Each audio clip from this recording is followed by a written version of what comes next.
the higher, moral stance here, and of course from a legal point of view. And again, this is another dynamic of the grey zone, behaviors by Beijing. But the Takachi administration has more than enough, capacity to deal with this, and with this newfound public support behind her, behind Takaichi, and definitely the sentiments and the support are now firmly on the side of the Takaichi administration. All right, Colin, thanks very much for your comments. Stay on with me. Viewers, we now proceed to news on the Korea's. North Korea has issued a stern warning of a terrible response in the event of another drone incursion from South Korea. This follows an investigation by Seoul into a cross-border incident from January, where North Korea claims it shot down a surveillance drone near its industrial hub of Kaesong. Kim Yo-jong, the sister of North Korean leader Kim Jong-un, stated that any violation of North Korea's sovereignty would provoke severe consequences. South Korean investigators are currently probing the incident, which has heightened tension between the two nations. The investigation has led to multiple raids on multiple government locations, including the spy agencies' offices. Collins, how would you respond to the latest development?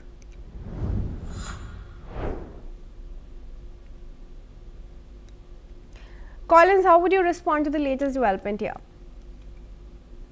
Yes, we have seen how this is again a maneuver by Pyongyang in terms of how to frame these incursions. Of course, drone incursions are not being taken lightly, and they are seen as in the lens of a very humiliating way, where it can penetrate, it can observe, it can psychologically pressure the regime, and of course we have seen how this defiance, this protest being seen by Pyongyang. And of course, it doesn't differentiate between whether it's from civilians or from the governments. Of course, Seoul has countered the narrative, and that he has stated that it's from civilians, and still Pyongyang wants Seoul to take up more responsibilities to ensure that the border remains secure and to prevent any kind of these further incursions from whether it's from civilians or whether it's from government. And we have seen how this the influence and the policies being taken also have been largely being framed by Kim Yo-jong, and we have seen how, despite the regret being stated, being sent by Seoul, Yo-jong is using this to further escalate and to project a new.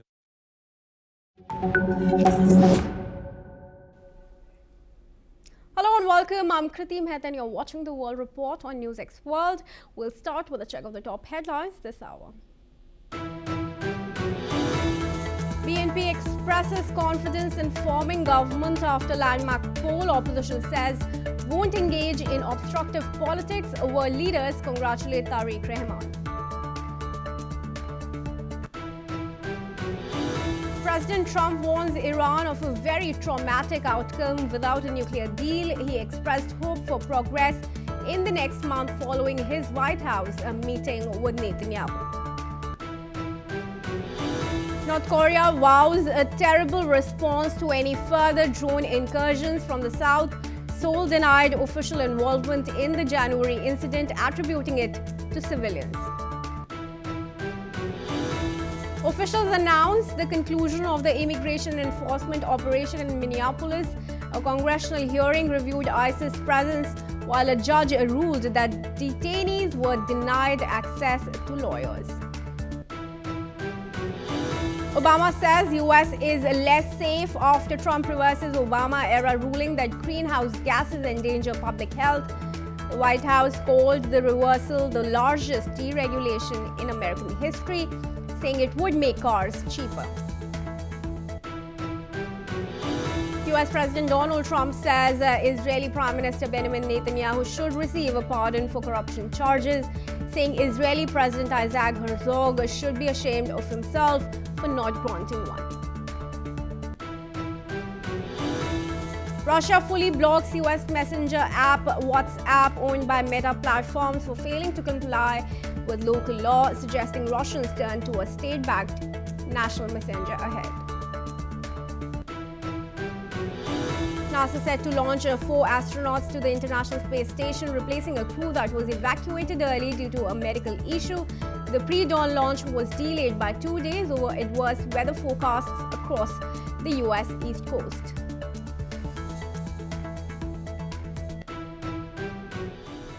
Alright, viewers, we start the bulletin with some breaking news now coming in from the United States. 2 people have been killed and 1 wounded in a shooting at South Carolina State University. The school has confirmed the incident took place in an apartment at the Eugene Suites student residential complex. The university issued a campus-wide lockdown at around 9:15 p.m. as authorities responded to the shooting. The campus remains on lockdown while police investigate and work to ensure student safety.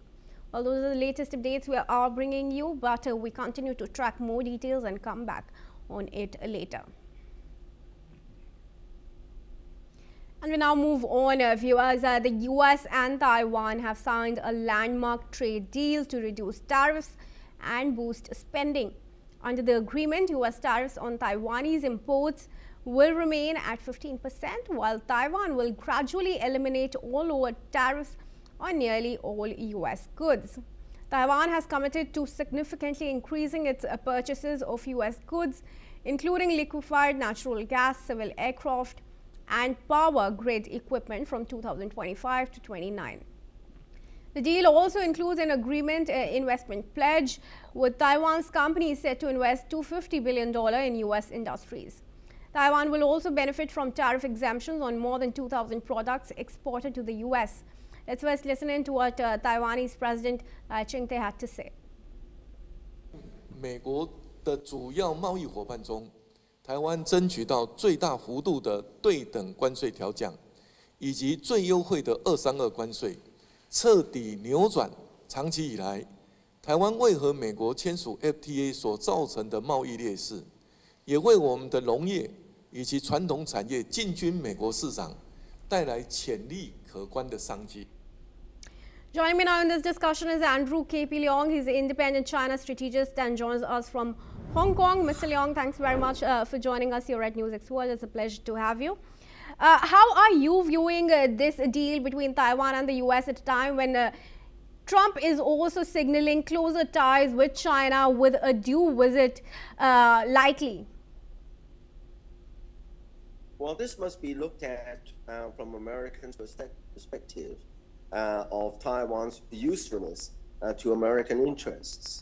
The Taiwan relation is governed by the U.S.-Taiwan Relations Act, which was enacted a long time ago. Under the act, the American government has been empowered to continue to supply arms to Taiwan to help to defend itself. But on the other hand, preserving the status quo. And the Taiwan Relations Act opposes any unilateral solution of the Taiwan issue by military means and supports the long-term solution by through peaceful means. But however, another dimension of Taiwan's usefulness is Taiwan is now being increasingly seen as a pawn against China's rise. The idea is to turn Taiwan into a military porcupine, supplying Taiwan with a lot of armament to help to deter any kind of military adventurism on the part of Beijing. But the United States also continue to supply, help Taiwan's economy, because the another strand of the strategy is to enable Taiwan economically to be self-sufficient and not entirely depend on the Chinese economy. And hence this kind of relaxation of tariffs and other means to help Taiwan's economy must be seen in this particular context. But how do you see the fact, Mr. Leong, that US is now moving to reduce tariffs on not just Taiwan, but a lot of other partners that it is reliant on? We can talk about India, Pakistan, and of course Taiwan, where US has decreased its tariffs. Also, let's not forget the fact that it also removed the threat of tariffs on Europe, the 8 countries.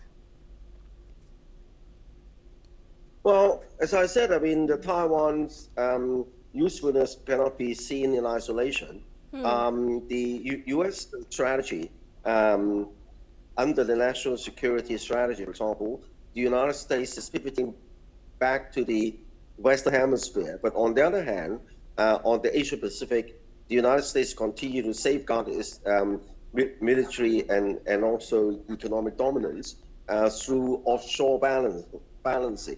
Taiwan is one of the dimensions. The other dimension is, of course, strengthening Americans' military alliance with countries like Japan and also even South Korea, and then Australia through the AUKUS nuclear submarine deal, and also India through the Quad arrangement. And as far as Taiwan is concerned, continue to Taiwan supply arms to Taiwan to defend itself, and eventually turning Taiwan into a military porcupine, but also relaxing on kind of restrictions to help Taiwan's economy. Then the biggest prize, of course, is the TSMC, which is Taiwan's the jewel in the crown of the Taiwan's economy, because the TSMC, the Taiwan Semiconductor Corporation, produces the vast majority of the world's high-end chips, and there are still a lot of American sanctions against exporting these chips to China. High-end being defined as anything less than 3 nanometers and below. Nanometers a millionth of the breadth of a human hair, and these kind of semiconductor products find itself into a lot of high-tech products, including computers, but also in military hardware. So the Taiwan relations must be seen in this overall context of American strategy in the Asia Pacific. All right, Mr. Leong, thanks very much for your comments. They're requested to stay on though as we proceed. Viewers, now the US has also agreed to send a small fuel shipment to Cuba after blockading the island's fuel supply. Meanwhile, Chilean President Gabriel Boric condemned the US blockade, calling it a crime and a violation of human rights. Boric emphasized that no disagreement with Cuba justifies harm to innocent civilians, especially children.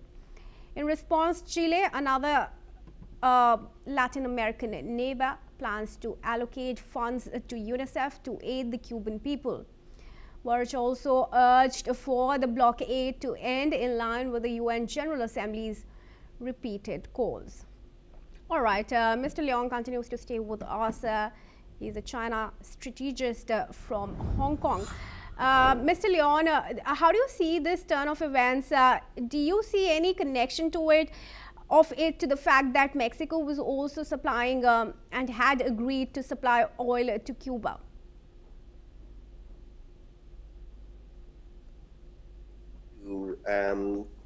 President Trump's military action to abduct the leader of Venezuela and to control Venezuela's oil as part of the Americans' pivot to the Western Hemisphere, but also to control essential oil supplies. And after all, Venezuela is has the world's largest oil reserves.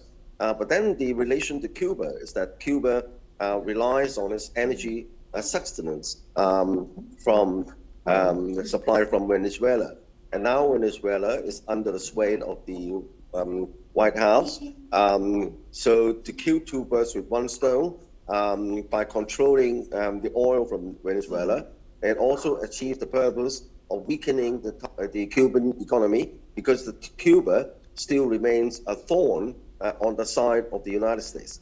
But after this Venezuela situation, and of course Cuba remains an ally with countries like China and Russia, and China and Russia have expressed the willingness to help Cuba. And so this relaxation of some of the restrictions in Cuba is trying to recalibrate the kind of relationship with Cuba. On the one hand, putting enough pressure on Cuba. On the other hand, not allowing or rather decreasing the possibility of a direct intervention, at least in terms of supplies of oil and other resources from China and Russia. So it's a very careful, calibrated kind of response. On the one hand, putting enough pressure on Cuba, because after all, it depends on its oil supply almost entirely from Venezuela. But on the other hand, allowing it not to sink into the abyss and getting help from China and Russia as the last straw, as it were. So the whole thing must be read in the context of a strategy and trying to change the regime in Cuba more in favor with American interests, but on the other hand, preventing it descending into such a situation as to attract more robust intervention from China and Russia. Right. How much can Russia really help?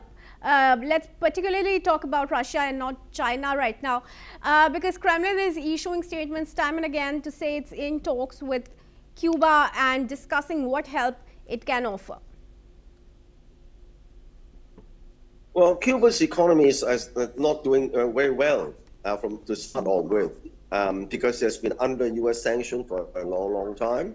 Particularly, the oil supply is essential for its economy and its livelihood. And by controlling the supply from Venezuela, it really squeezed the living space in Cuba and pushing it more towards its supporters, China and Russia. But under the so-called Donald doctrine, the Western Hemisphere should be out of bounds with its perceived adversaries, China and Russia. So by recalibrating relationship with Cuba, putting enough pressure on Cuba, but not so much as to force it to cry for help from Russia and China, remains to be the calculated strategy at the moment. All right, Mr. Leong, thanks very much for your comment and for joining us here at NewsX World. And with that, viewers, we proceed. Now, a U.S. Senate has failed to advance a funding bill for the Department of Homeland Security, raising the prospect of a partial government shutdown as temporary funding for the department expires at midnight tonight. According to reports, the procedural vote was 52-47, short of the 60 votes required to advance the bill.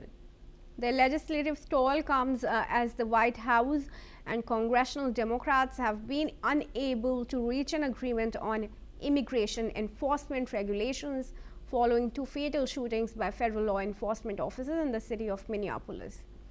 The senior minority leader, Chuck Schumer, has said that the Democrats have been very clear that the Democrats will not support an extension of the status quo. And now we move on, viewers.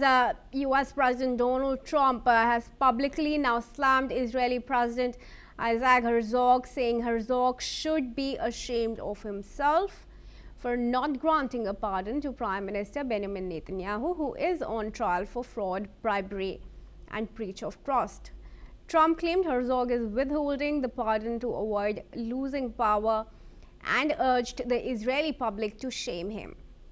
Herzog's office countered that no decision has been made.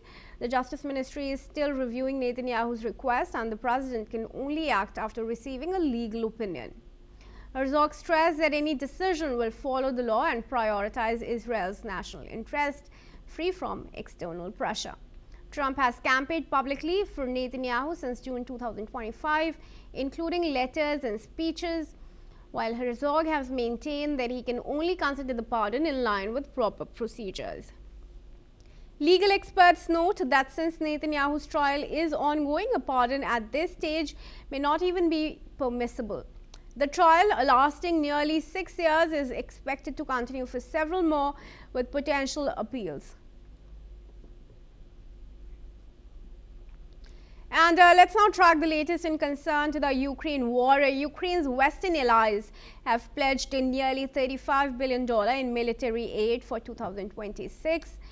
As per British Defence Minister John Healey, he confirmed that at a NATO Defence Ministers Conference in Brussels.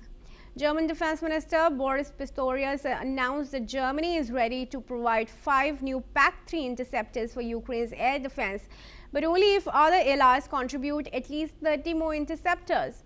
This marks a continued commitment from NATO countries to support Ukraine in its ongoing conflict with Russia. Let's first listen in to that statement. Together, I can confirm at today's UDCG, we pledged a total of $35 billion worth of new military aid for Ukraine. For our part, the UK is spending the highest level of support for military aid for Ukraine ever. And at this UDCG, I announced a new £500 million package of urgent air defence support for Ukraine, President Zelensky's top priority. Ukraine needs, we heard it earlier, at least $60 billion from its supporters this year to defend itself. John, Michailo and I, together with NATO Secretary General Mark Rutte, have written a letter to our partners last week. We emphatically called upon all countries in the Ukraine contact group to provide additional support. We have seen the result at today's UDCG. John just highlighted it. 35 billion euros are the result. Let's now welcome Glenn Grant, ex-advisor to Defence Minister of Ukraine, also a geopolitical commentator in this discussion, and joins us from Latvia. Mr. Grant, thanks very much for joining me. Firstly, do these assurances from the Western European allies of Ukraine really boost the confidence of Zelensky and partners? That's a good question, especially the question of, who are you thinking are partners in this? I think that we're reaching the time where people are actually going to start asking Zelensky what he's actually trying to do internally to change the systems that he has, because they've given a lot of money, huge amounts, with more to come, but there is still urgent need of reform in the defence forces and in the air defence. And without that reform, then a lot of money is going to get not wasted necessarily, but not used anywhere near to full effectiveness. And people seem to be very shy. The politicians seem to be very shy about asking Ukraine to improve what it's doing. All right, and how do you view the fact that there still continue to be roadblocks as far as aid to Ukraine is concerned? There are already statements that are coming in that one partner would supply this much only if the other one makes up for the rest of the filling gaps. That is a really good question, because that's a bit worrying when people start to play that, I'll do my bit if you do your bit. All the partners have already pledged to, I think it was 66 billion, for this year. But I don't know whether that was apportioned already of who's going to pay how much. And it's quite clear that there are some countries that are actually putting more into this, more energy, more effort, and more hard cash than some of the others. This is where the EU needs to help, because Rutte is not going to do anything. He's too weak. But there is a need to stop people even having discussions like this, because a discussion like this from somewhere like Germany just emboldens Putin, because he thinks, right, I've got them. They're beginning to crack. So he just keeps going. Solidarity is the absolute key to winning this war and to get Ukraine off the hook. And talking about the larger peace question, in your assessment, do you see an agreement being arrived upon by June, as Zelensky says that Trump is intending to? No, I don't. I don't. It would be a miracle if it does, and I shall certainly, admit I was wrong if something like this does happen. But Russia is still showing no sign whatsoever of easing up on its war. And it's actually inside Russia, they're actually turning more and more to a war economy. And if they're doing that, it just says that they're in this for the long haul. So I think, Trump's peace is a mirage, and it's not, I don't think it's going to happen at all. All right, Mr. Grant, we'd leave it at that. Thanks very much for your comments here at NewsX World. Moving ahead, viewers, let's also tell you that Ukrainian President Zelensky has condemned the disqualification of Ukrainian skeleton athlete from the Winter Olympics over his helmet, which displayed images of Ukrainian sportsmen and women killed since the Russian invasion in 2022. Zelensky described the ban as not about peace and praised Heraskev's principled stance, awarding him the Order of Freedom. The International Olympic Committee cited rules against political gestures during competitions, but offered alternatives like allowing the athlete to wear a plain black armband. Herashkev has appealed the decision to the Court of Arbitration for Sport, with Ukrainian fans expressing dismay over the IOC's handling of the situation. Let's hear Zelensky remarking on that. Ще одне, точно не про мир і не про справедливість і не про принципи олімпійського руху. Рішення Міжнародного олімпійського комітету проти Владислава Гераскевича, нашого спортсмена, який всього лиш пам'ятає і шанує українських спортсменів, чиє життя забрали російські удари.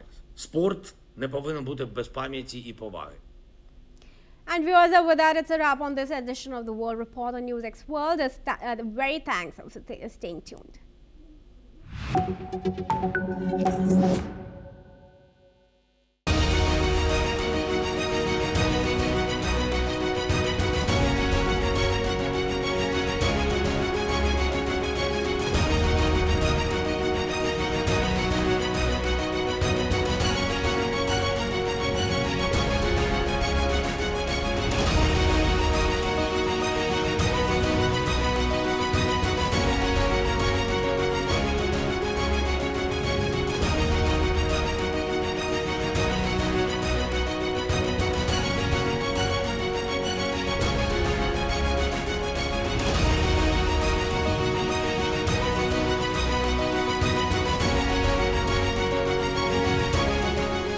In the midst of this, life persists. In the midst of untruth, truth persists.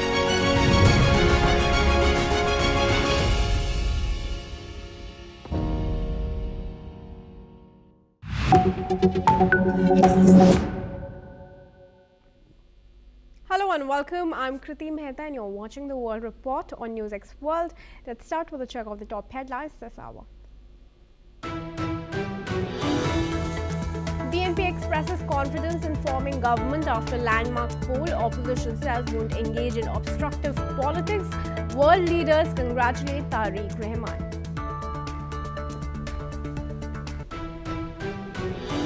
US President Donald Trump warns Iran of a very traumatic outcome without a nuclear deal. He expressed hope for progress in the next month following his White House meeting with Netanyahu.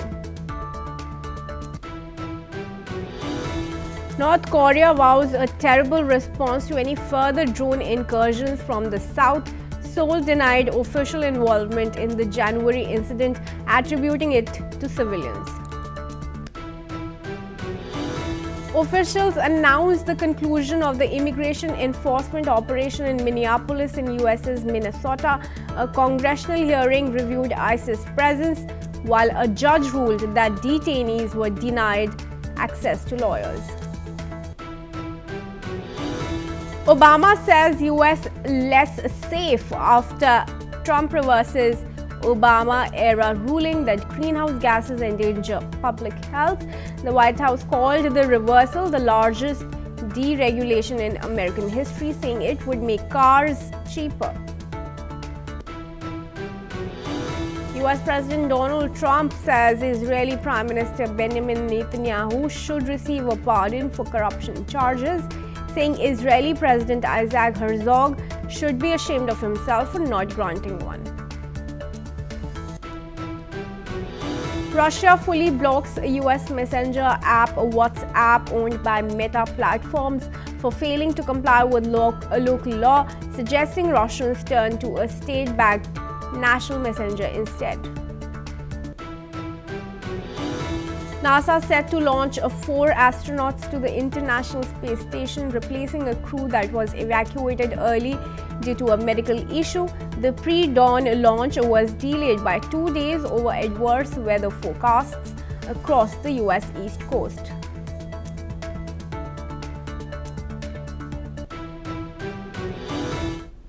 And viewers, our top focus here on NewsX World this morning is on Bangladesh. Bangladesh's Jamaat-e-Islami Party chief Shafiqur Rahman has stated that his party will not engage in the politics of opposition for its own sake, indicating a concession in the national election.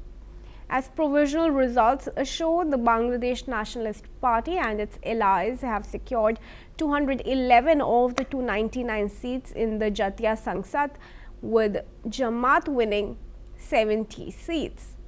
Rahman confirmed that his party would now focus on positive politics. This election is seen as Bangladesh's first free and fair poll in over 17 years, following months of deadly anti-Hasina unrest. Let's listen in to what Bangladesh Jamaat-e-Islami chief Shafiqur Rahman had said. আমরা আশা করছি যে খুব দ্রুতই সরকার তার official result publish করার সাথে সাথে আমরা আবার আপনাদেরকে কষ্ট দেব, তখন আমরা আমাদের চূড়ান্ত দৃষ্টিভঙ্গি জাতিকেও জানিয়ে দেব, আপনাদেরকেও জানিয়ে দেব। তবে আপনারা আশ্বস্ত থাকতে পারেন যে আমাদের দৃষ্টিভঙ্গি হবে ইতিবাচক ধারার রাজনীতি, কল্যাণ ধারার রাজনীতি, মানুষের জন্য রাজনীতি, দলের জন্য রাজনীতি নয়। আমরা বিরোধিতার জন্য বিরোধিতা, ওই রাজনীতি আমরা করব না। Joining me now in this discussion is retired Major General Sudhakar Ji, Senior Strategic and International Affairs expert, joins us from Jaipur. Very good morning to you, sir, and thanks for joining us.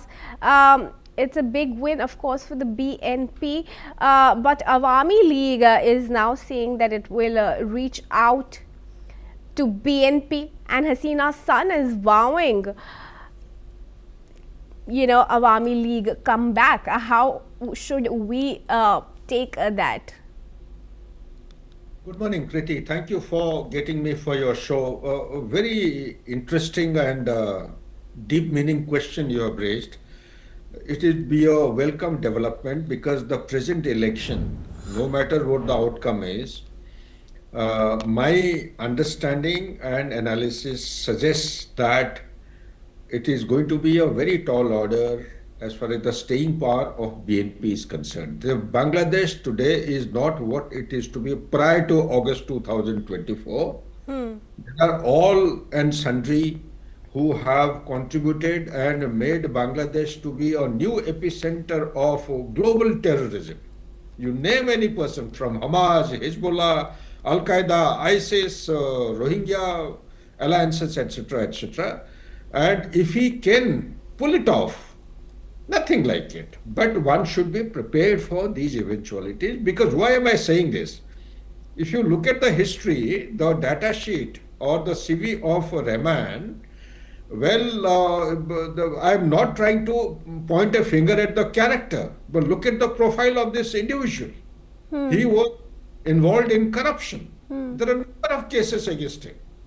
Okay, so, and he barely managed, while the political front, his mother used to be the front desk person looking after the party. The real power of BNP during his mother's time was wielded by this person. And he is to do it by ruthless measures. 10% of, everything. Anyway, we'll not digress onto the issue. The second issue that I wish to highlight is this point which you have read would contribute towards inclusiveness of the political dispensation of Bangladesh as a country. This has got a futuristic objective, and this will do good to Bangladesh, because non-inclusion of a dominant party in Bangladesh in a democratic form of activity, it doesn't actually pay well for the staying power of Bangladesh as a leading economy amongst the least developed or developing countries in the world today. And last but not the least, there are competing spheres of influence which are intersecting in Bangladesh today. You have USA, you have and you have the radical Islam. The same Jamaat we are talking of are the people who were responsible for genocide of more than 3 million people. They are the same Jamaat who raped 250,000 women and the girl children of Bangladesh. We are giving them a chance to come back to power in Bangladesh. The very generation, the revolution of Bangladesh took place on the paradigm of not two-nation theory. It is the Bengali Muslim. It is not Bangladeshi. Bangladeshis are totally different. They cannot be equated with Pakistan Muslims because Pakistan Muslims, they have an orientation of Arabic and that of Persian culture, whereas the Bangladeshi, they are more actually integrated with our geography and the culture of India and West Bengal. That has to be seen. They're the more liberal, more Sufist kind of, Muslims. They may be having the religion Muslim, but they speak Bengali. Bengali, the language turned out to be the central point of division, and the two-nation theory was busted with the liberation of Bangladesh in 71. Back to you, Kriti. Right. What's in this election result for the US now? We already know of BNP leaders having met with US officials. There was also contact of the deep state in the US with the Bangladesh leadership. How is Bangladesh under Tariq Rahman now going to strike a balance between US and China on the one hand, and then also between India and Pakistan on the other? Yeah, good question again. You see, my take on the whole issue, one has to be mindful of who is Tariq Rahman, the BNP leader. He's supported by the deep state. He's the representative of the BNP, who is supported by the larger force from the USA. Now, what is USA today? USA is a declining superpower. Why has it come into Bangladesh so late? Better late than never. It has come in so as to give a strategic push back to China. Why China? Because China has penetrated into Bangladesh so significantly, it has started impacting the way of life and changed the dependency of the local people.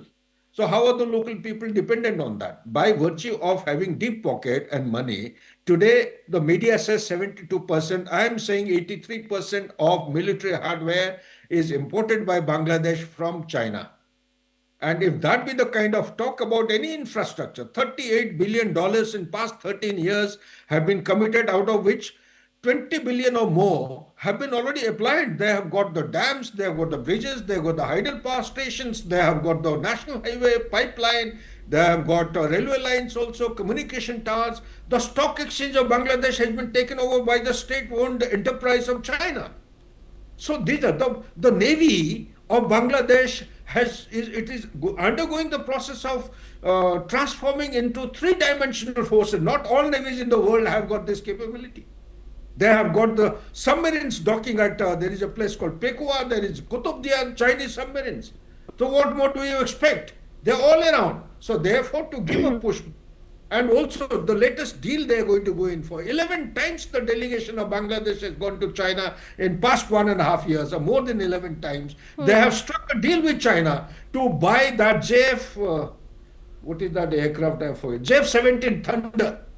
Right. It is a 4.5 generation aircraft. They're getting it at a cheaper price. Now, America, whatever it is doing, wherever it is showing interest, behind the official agenda, they have got a hidden agenda looking for defense product market, looking for oil market, looking for pharmaceutical market, looking for drug money and the rare earth element.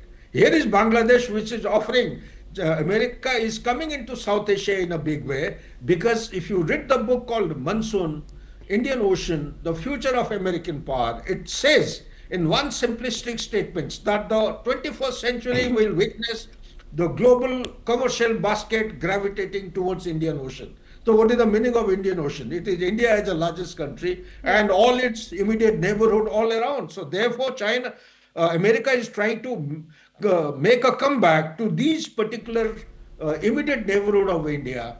and strangulate India as much as China is doing against us. Therefore, we have to be mentally prepared to fight against or contest, have a counter strategy in effective way against those three competing spheres of influence. Islamic radicalism, number one. Number two, China. Yeah. Number three, America. That's it. Sure. Okay. Thank you very much for your comments there, General. Do stay on with me as we move on now, viewers. Let's also tell you, US President Donald Trump has warned Iran of very traumatic consequences if it fails to reach a deal on its nuclear program, emphasizing the urgency of negotiations.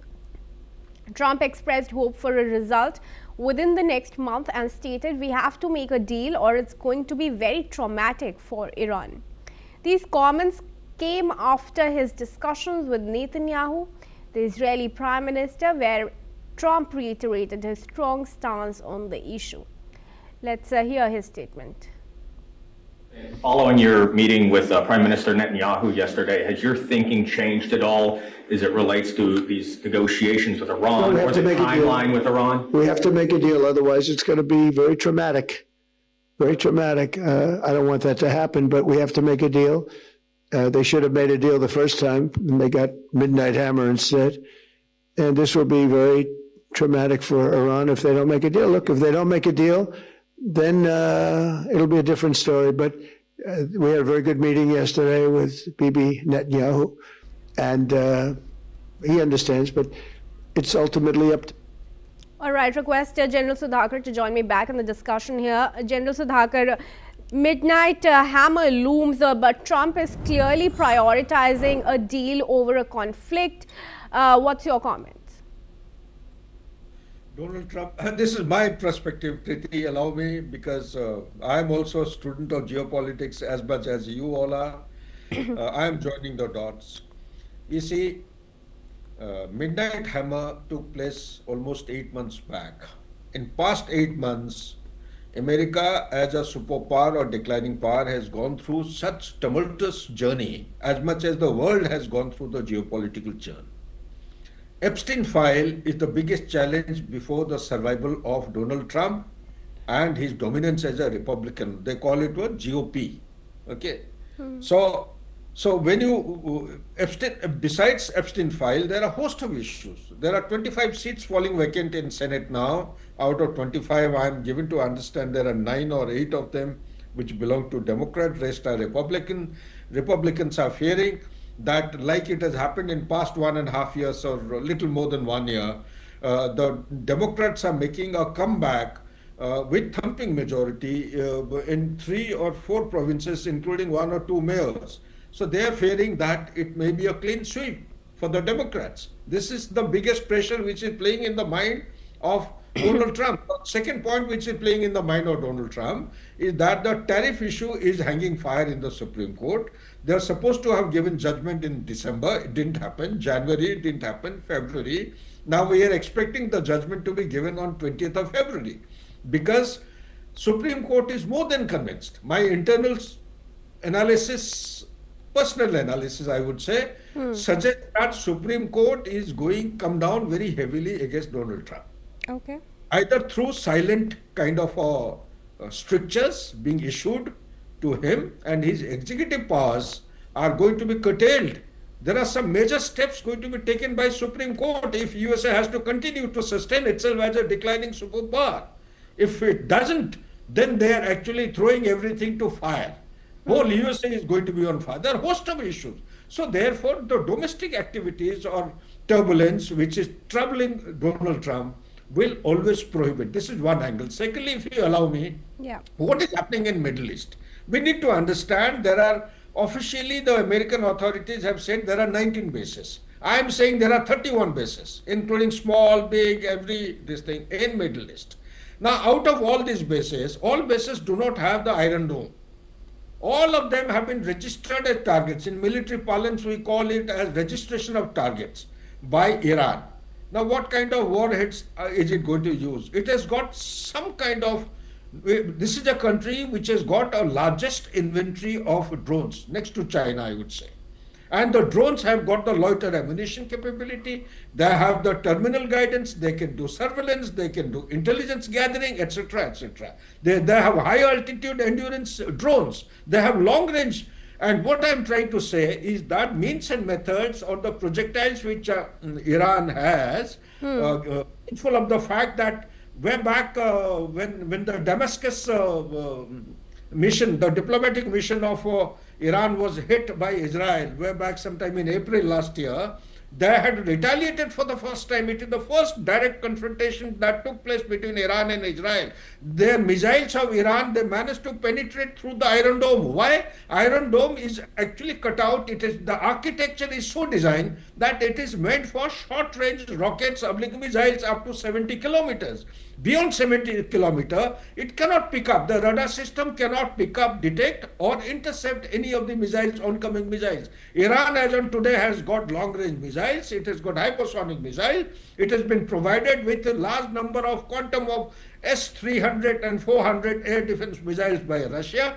China also has sent 58 cargo logistic aircrafts. They landed between 28th of January to 31st of January 2026 in Tehran airport or nearby airports. What are these aircrafts carrying? Definitely not the flower garlands, the weapon hardware that were required for the Iran. So therefore, all I'm saying, plus mindful of the fact that surveillance vessels of China, the PLN, are already making rounds in the Persian Gulf, in the Arabian Sea. They're keeping an eye on the aircraft carrier. They're providing timely and accurate intelligence to Iran, which is actually, about deflecting or addressing the biggest challenge of military planning. That is the surprise factor. Today, America cannot go in for any strike if the surprise component is not retained in favor of American forces. If surprise is lost, then take it that the aircraft will be broken up into not two pieces, the aircraft carrier will be broken up into multiple pieces. That capability Iran has. One should not ignore or underestimate the enemy. So therefore, he's very cautiously trying to take measures of diplomacy and dialogue and try to put pressure, call it as mutt and zef that we generally call in military science. One is a hammer, the other is a friend. Friend in this case is Oman. I don't think Israel and America, they both would be. Israel is very keen to go in for the kinetic attack. But Donald Trump is hesitant. He is unlikely, in my opinion, going to go in for the military strike against Iran because the cost is going to be prohibitive against his expectations. Bye. General Sudhakar, thanks very much for sharing your understanding of the situation with our viewers. And we now move on, viewers. Japanese authorities have seized a Chinese fishing boat near Nagasaki and arrested its captain after the vessel allegedly fled an inspection inside Japan's exclusive economic zone. Chief Cabinet Secretary Minoru Kihara said the 47-year-old Chinese national ignored orders to stop and is now under investigation. Japanese Chief Cabinet Secretary stated the following. Do listen in. 2月12日木曜日の午後0時ごろ、屋久島西方の我が国の排他的経済水域において、水産庁漁業取締船が立ち入り検査を拒否した中国漁船の船長を逮捕したと承知しています。現在、捜査中でありますが、外国漁船による違法操業の防止及び抑止のため、今後とも毅然とした対応で取締り活動に取り組んでまいります。Comes amid heightened tension between Asia's two largest economies. It follows the recent snap election victory of Prime Minister Sanai Takaichi, whose remarks about potential military involvement in a Taiwan conflict have drawn criticism from Beijing, leading to a fallout between the two nations. Collins Chong-Yu-Keat, Foreign Affairs, Security and Strategy Analyst, joins me in this discussion from Kuala Lumpur. Collins, thanks very much for joining us. Let's talk about the fact that this seizure is really the first one by Japan and also the first since 2022, and this is the first for any country. What does that really signify? Because it's not usual for Japan to take such authoritative actions? Yes, it is a strong, message and a signal from Japan. And of course, this is being seen as a routine enforcement posture by the Japan Coast Guard. Of course, also this is also in violation of the EEZ of Japan.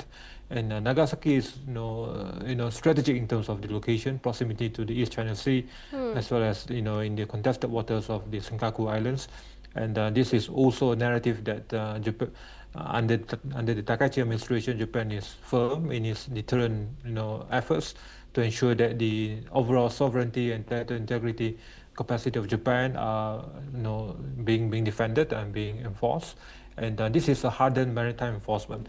And Tokyo is seen as enforcing maritime law strictly and without any immediate military escalation. But this is also this persistent frontline stance against any incursions. And of course, this is a strong message to Beijing that we have now a more robust, dedicated EEZ defense under the Takaichi administration, and that Japan does not tolerate any behaviors or actions that can undermine the sanctity of the sovereignty of Japan, and also does not tolerate any assertive security behaviors. And this is, as we have known, is a typical behavior by Beijing to enforce this gray zone maritime coercion, gray zone activities, and of course, this is a new message by effectively by the Takaichi administration that under the new leadership, we do not tolerate these behaviors, and that we are more than ready and capable to undertake any actions to enforce our maritime law accordingly. And hence we have seen this, and it's a very good move, confidence building measure also for Japan, and a strong message also to Beijing that this is the line that we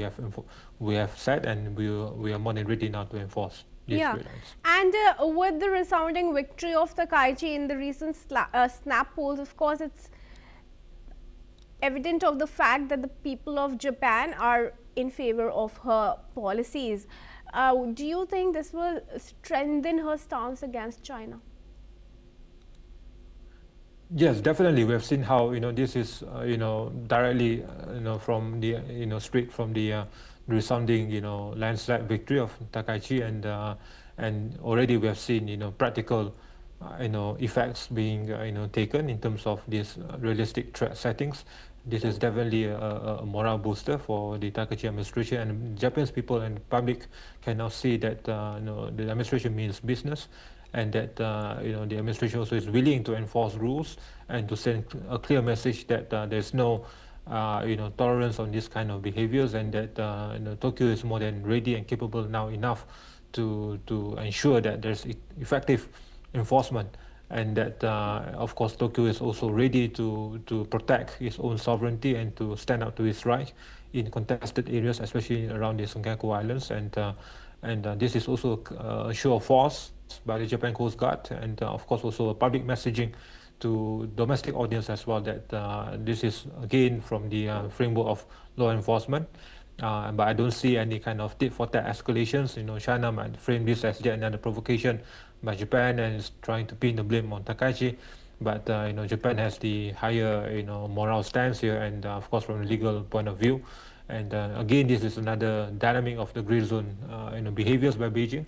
But the Takaichi administration has more than enough capacity to deal with this, and with this newfound public support behind Takaichi, and definitely the sentiments and the support are now firmly on the side of the Takaichi administration. All right, Colin, thanks very much for your comments. Stay on with me. Viewers, we now proceed to news on the Koreas. North Korea has issued a stern warning of a terrible response in the event of another drone incursion from South Korea. This follows an investigation by Seoul into a cross-border incident from January, where North Korea claims it shot down a surveillance drone near its industrial hub of Kaesong. Kim Yo-jong, the sister of North Korean leader Kim Jong-un, stated that any violation of North Korea's sovereignty would provoke severe consequences.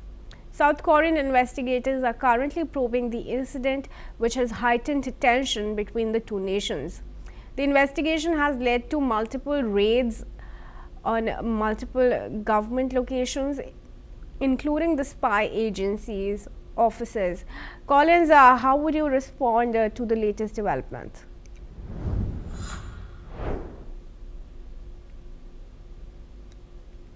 Collins, how would you respond to the latest development here?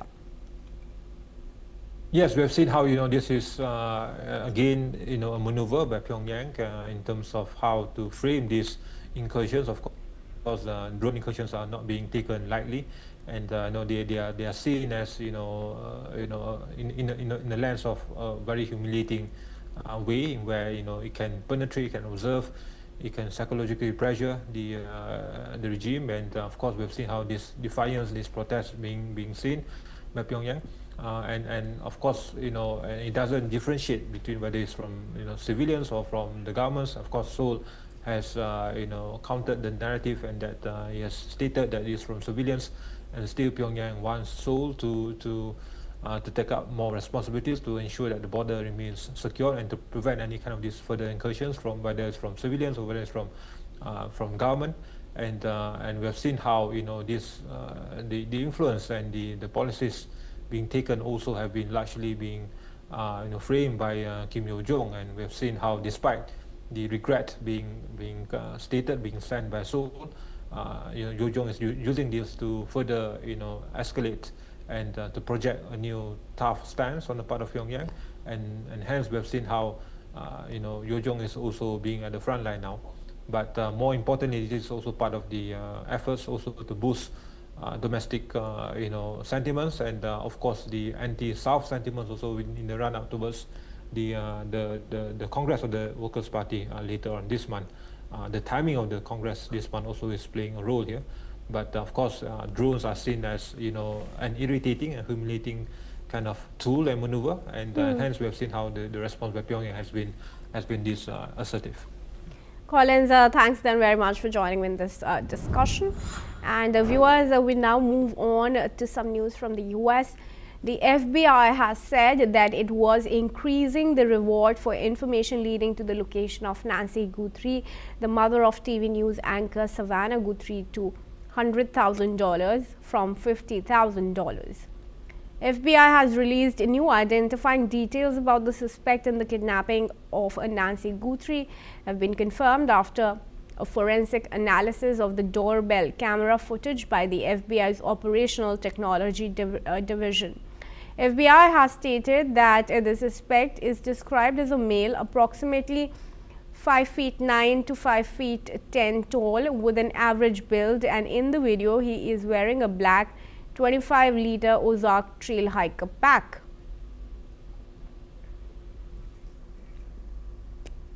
Viewers, that's all we have time for. Thanks for watching NewsX World.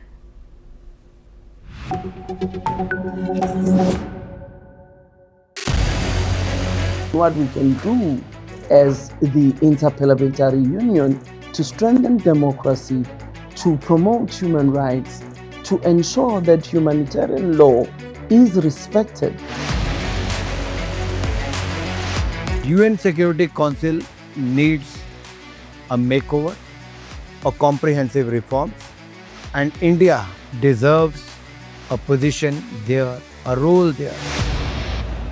Prime Minister Modi during Operation Sindoor made it amply clear that war has never been India's choice. We are with the side of peace. We are neither neutral nor indifferent. We are with peace. We would have dealt with the US a whole lot on trade and those kinds of things, and that's not as certain these days. So we have to go back and look at our European partners, our Asian partners.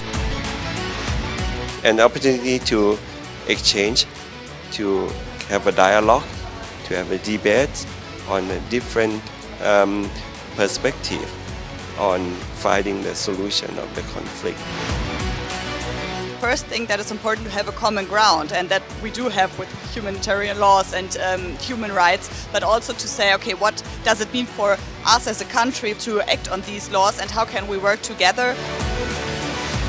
When we realize that there's something wrong with democracy, the institutions and policies, values come together and we take stock, and it's possible then to improve and chart a new course for democracy. It's the people's right to self-determination, and if they want to be independent, they should be independent. We will not start a war against Greenland.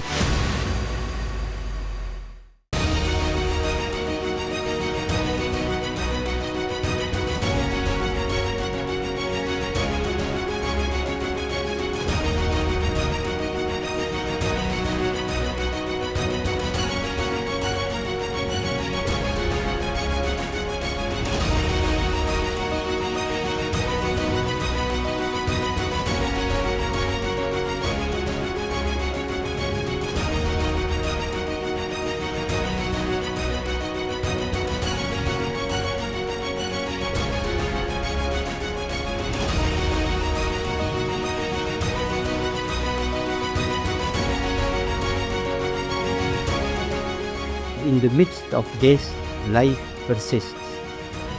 In the midst of untruth, truth persists.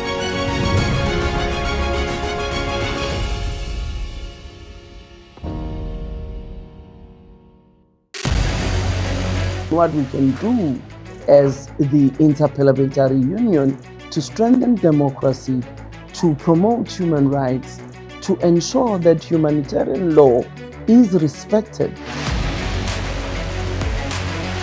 UN Security Council needs a makeover, a comprehensive reform, and India deserves a position there, a role there. Prime Minister Modi during Operation Sindoor made it amply clear that war has never been India's choice. We are with the side of peace. We are neither neutral nor indifferent. We are with peace. We would have dealt with US a whole lot on trade and those kinds of things, and that's not as certain these days. So we have to go back and look at our European partners, our Asian partners. An opportunity to exchange, to have a dialogue, to have a debate on a different perspective on finding the solution of the conflict. First thing that is important to have a common ground, and that we do have with humanitarian laws and human rights, but also to say, okay, what does it mean for us as a country to act on these laws and how can we work together? When we realize that there's something wrong with democracy, the institutions and policies, values come together and we take stock, and it's possible then to improve and chart a new course for democracy. It's the people's right to self-determination, and if they want to be independent, they should be independent. We will not start a war against Greenland.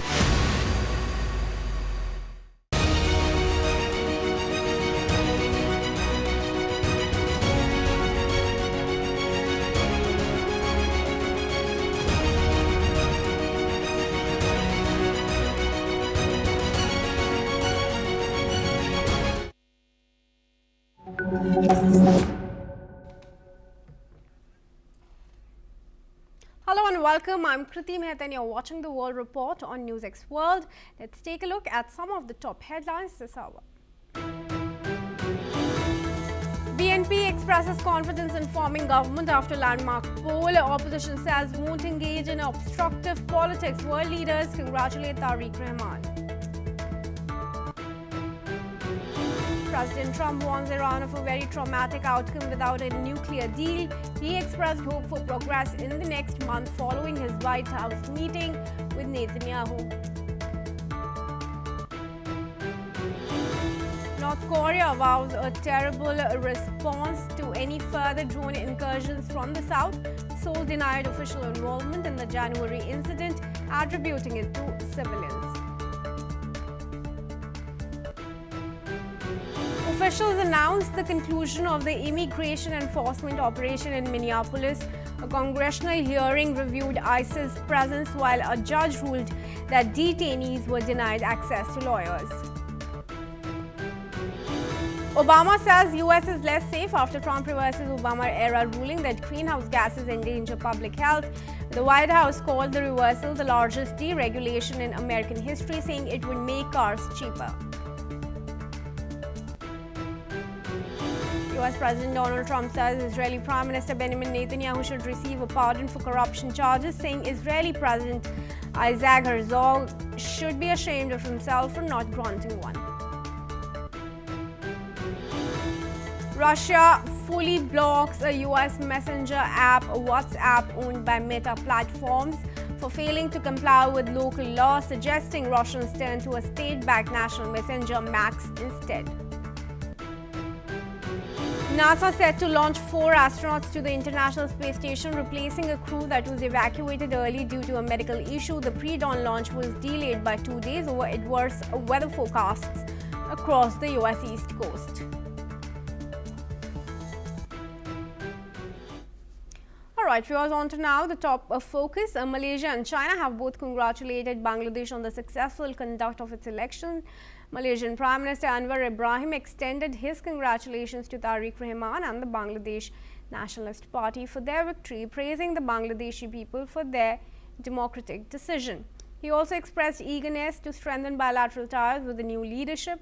China has also congratulated the BNP for taking the lead and acknowledged the smooth election process. The BNP alliance is currently leading with 213 seats secured in the 299-member Jatiya Sangsad and is confident of winning a two-thirds majority. Joining me now in this discussion is retired Major General G.G. Dwivedi. He's a war veteran and a professor of international relations and strategic studies. Joins us from New Delhi.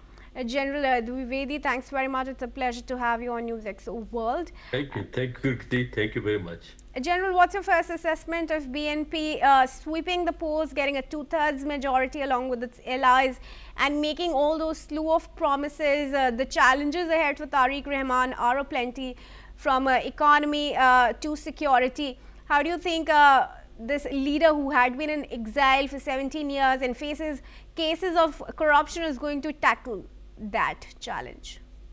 Well, Kriti, these were the structured elections in which, of course, one of the major political party was not allowed to take part, was banned. That was Awami League. But that notwithstanding, the election results have come, I think, as a great relief to both the people of Bangladesh and also the other nations in the region.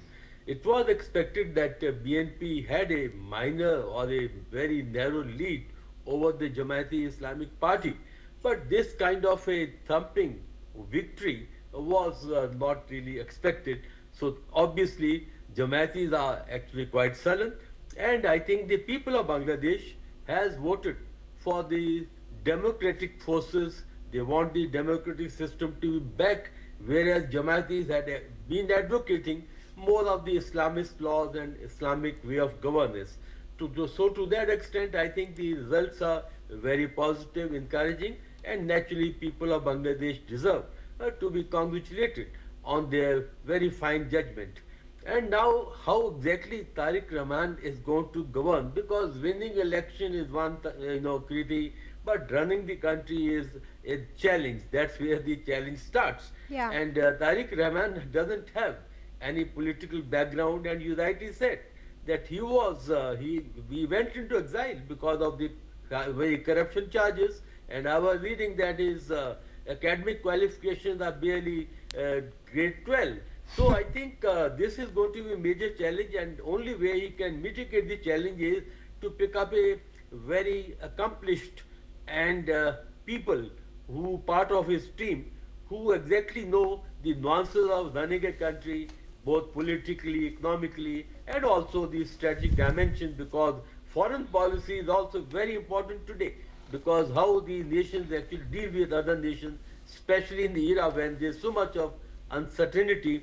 I think these challenges are going to be paramount, but then again, it will all depend how Tariq Rahman chooses his team, how he gives the direction, and how he navigates through the very challenges times that lie ahead of Bangladesh.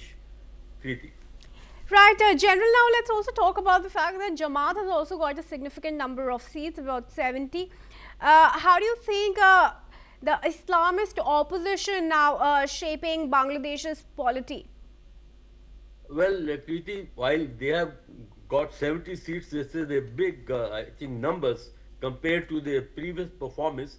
But obviously, their, philosophy or their, ways of running the country have not gelled well with the public. So therefore, I think they were expected to give a very close fight, but that has not happened. So now they have only two choices: either to behave like a mature opposition and contribute to the building of the nation, or be obstructive and try to make things difficult for the government of the day. So, but as far as the leader Shafkur Rahman has said that they will act like a constructive opposition and they will lend support to the government, but that is to be seen, because what happens is largely the groundswell is that the Jamaatis are very unhappy and sullen, and they're also calling that the election perhaps were not free and fair. Kriti. All right, General, thanks very much for your comments here. Request to stay on as we move ahead now, viewers. Let's also tell you that US President Donald Trump's administration has shelved a number of key tech security measures aimed at China ahead of a meeting in April between the two countries' presidents.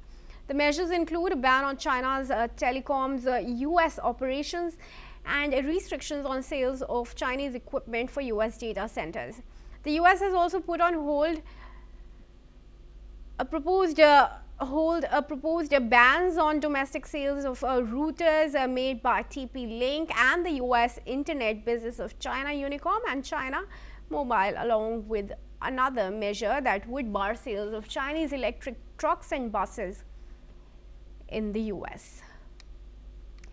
General Dwivedi continues to stay with us. I request him to join us back with his first comments on this. Do you think these roadblocks as far as the use of Chinese electrical equipment are concerned will be addressed in this meeting between the two leaders? Well, Kriti, President Trump had unleashed the trade war, and the tension had run high between China and US, and as we know that their trade is almost to the tune of $658 billion, and America has a deficit of something like $262 billion. Now, as President Trump and President Xi are meeting in April, so therefore I think these steps have been taken to build a, I would say, favorable ground or create a kind of a foundation on which the talks can be held, and that ecosystem is required to make big decisions during such meetings. And of course, Americans are very sensitive to the Chinese electronic equipment, especially when it is used in the telecommunication, and as you rightly said, the routers, and even the electric trucks, because that will seriously affect the American electric vehicle industry. So I think these steps have been taken as a preemptive steps to tone down the tension, to build a favorable groundswell, so that the two leaders, when they meet in a harmonious atmosphere, and they are able to take the trade issues forward. But I'd like to make two important points here. Firstly, we need to look at the larger strategic picture, and that is the national security strategy of America, which has clearly states that as far as America is concerned, China is the main adversary. But at the same time, it has been stated that they will not like to go into conflict with China, but resolve the issues on the trade front. But at the military front, they like to confront China both in the Western Pacific and the other part of the region. So that is point number one. And point number two is Trump, his trade war has not gone as per his expectation. So therefore, he like to make some mid-course correction and ensure that some of the issues that like bans on the electronic and telecom equipment is softened up, so that the trade issues are more smoothened out and the tension is alleviated. All right. General, thanks very much for your comment and for joining us here at NewsX World. And we now move on. Viewers, let's tell you that Beijing is now urging Tokyo to protect the rights and safety of Chinese crew members after Japanese authorities seized a Chinese fishing boat and arrested its captain in waters near Japan. The incident took place off Nagasaki, where Japanese officials say the vessel failed to stop for inspection in Japan's exclusive economic zone and was subsequently detained. China's foreign ministry spokesperson called on Japan to strictly respect the China-Japan fisheries agreement, enforce laws fairly, and ensure the safety and legitimate rights of the crew of the Chinese. And shifting focus now, US President Donald Trump has also taken to his social media platform Truth Social to declare that relations between the US and Venezuela are extraordinary, highlighting renewed cooperation under Venezuela's interim leadership. Trump praised dealings with Delcy Rodriguez and her representatives, saying that oil is beginning to flow again and that large amounts of money, unseen for many years, will soon benefit the Venezuelan people. Trump also commended Secretary of State Marco Rubio and U.S. representatives for their efforts, but stressed that only those approved by the U.S. State Department can act on behalf of the government, rejecting any unofficial involvement by private individuals. He specifically noted that Harry Sargent III has no authority to represent the United States in Venezuela policy, despite media reports about his ties to the oil sector.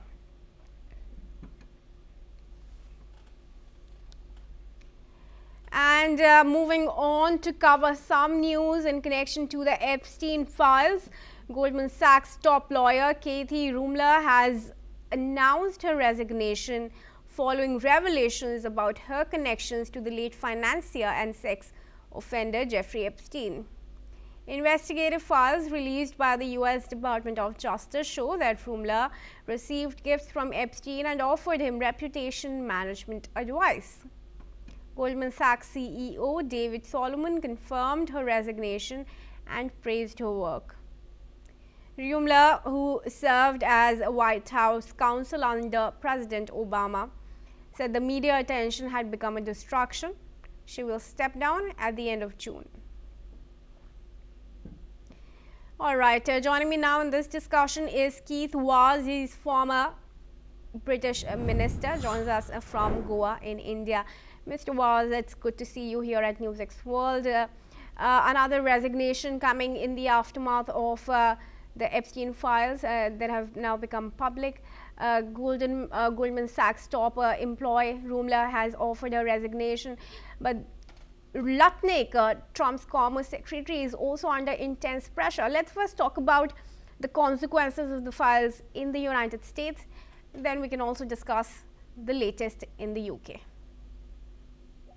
Well, the main issue at the moment is anyone who is seen to have been associated in any way with Jeffrey Epstein and appears in the files is tainted in some way or the other. There's a difference between being mentioned in passing.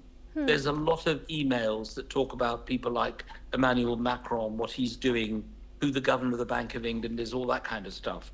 They are not actually being dragged into this, because if they all resign, there'd be nobody left in the world of governance. Everyone who ever goes to Davos seems to have met this man. So from that point of view, there is a difference between being mentioned and having some kind of association, advice giving, whatever. And this is the problem that has occurred for this particular official.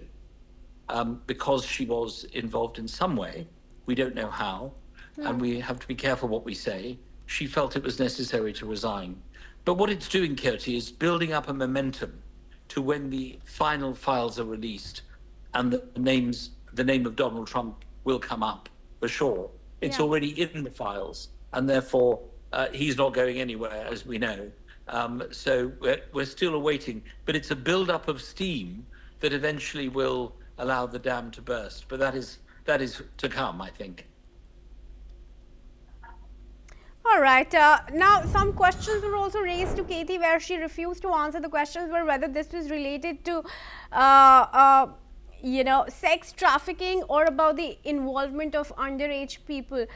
Those are, again, serious charges, but Katie has offered no response, only a resignation. How much is this going to help the investigation? Well, people not answering questions, as you know from one of the great news outlets of the world, NewsX, most politicians don't answer questions. And if we're under pressure, people don't tend to do so. Rare is the person who gives you the answer that you want. By the way, I'm an exception. Whenever you ask me a question, Kirti, I do try to respond immediately. So I don't think we can read anything in this because there's so much litigation. America is full of litigation, as you know. There are lawyers around every corner. So people are being very careful what they say. So I don't think we should read anything into this on this particular matter. So we should be very cautious about doing things that are based on people not answering questions. But she's obviously taken legal advice. Most of them do. Most of them have at least one, sometimes two or three lawyers. And therefore it is important that we recognize that that isn't in itself an answer. Eventually you will get more answers coming out. The only place where you can definitely get answers is at a congressional committee what's interesting is I'm not sure what's supposed to have happened about the appearance of Bill and Hillary Clinton. They were due to appear this week, I think. They've asked for an open hearing in Washington. The Republicans have asked for a closed hearing. I don't know whether you know anything more than I do, but I think we're all awaiting that. That's going to be the big testimony day, which will be essential in terms of how you get to the truth of what has happened. Now, in the UK, Mandelson was also in touch with Epstein. That's what the allegations are. And that's also, of course, raising calls for the resignation of Keir Starmer. Do talk to us about how the UK politics is shaping up post these revelations. Well, as you see, I'm not actually in Britain at the moment. I'm in Goa, but I've just come from Britain. It is like I've never seen before. Cabinet ministers either supporting the Prime Minister or coming out against the Prime Minister, and coming out against the Prime Minister is just being silent in political terms. If you're not for him, then you're automatically against him. Keir Starmer survived this week, but what's going to be really interesting is when the final assessments come out about Lord Mandelson, whether he overrode those decisions. Now, as we know, Curti, his chief of staff has resigned, taking full responsibility for what has happened. But at the end of the day, these decisions are not taken by the chief of staff. They're taken by the Prime Minister himself. So his day of reckoning, if you like, has not come. And these kind of phrases, full of integrity, decent, all this kind of stuff, all very important words. He is all those things, Keir Starmer. He served on a committee with me. I chaired the Home Affairs Committee, and his first job in government was with me. Actually, when he sat on my committee, I didn't think he'd last very long before he was promoted, and I was right. But he's a good man and a decent man. But you can be a good man and a decent man, but you can also be not a particularly good politician. And that's the problem. This is high politics.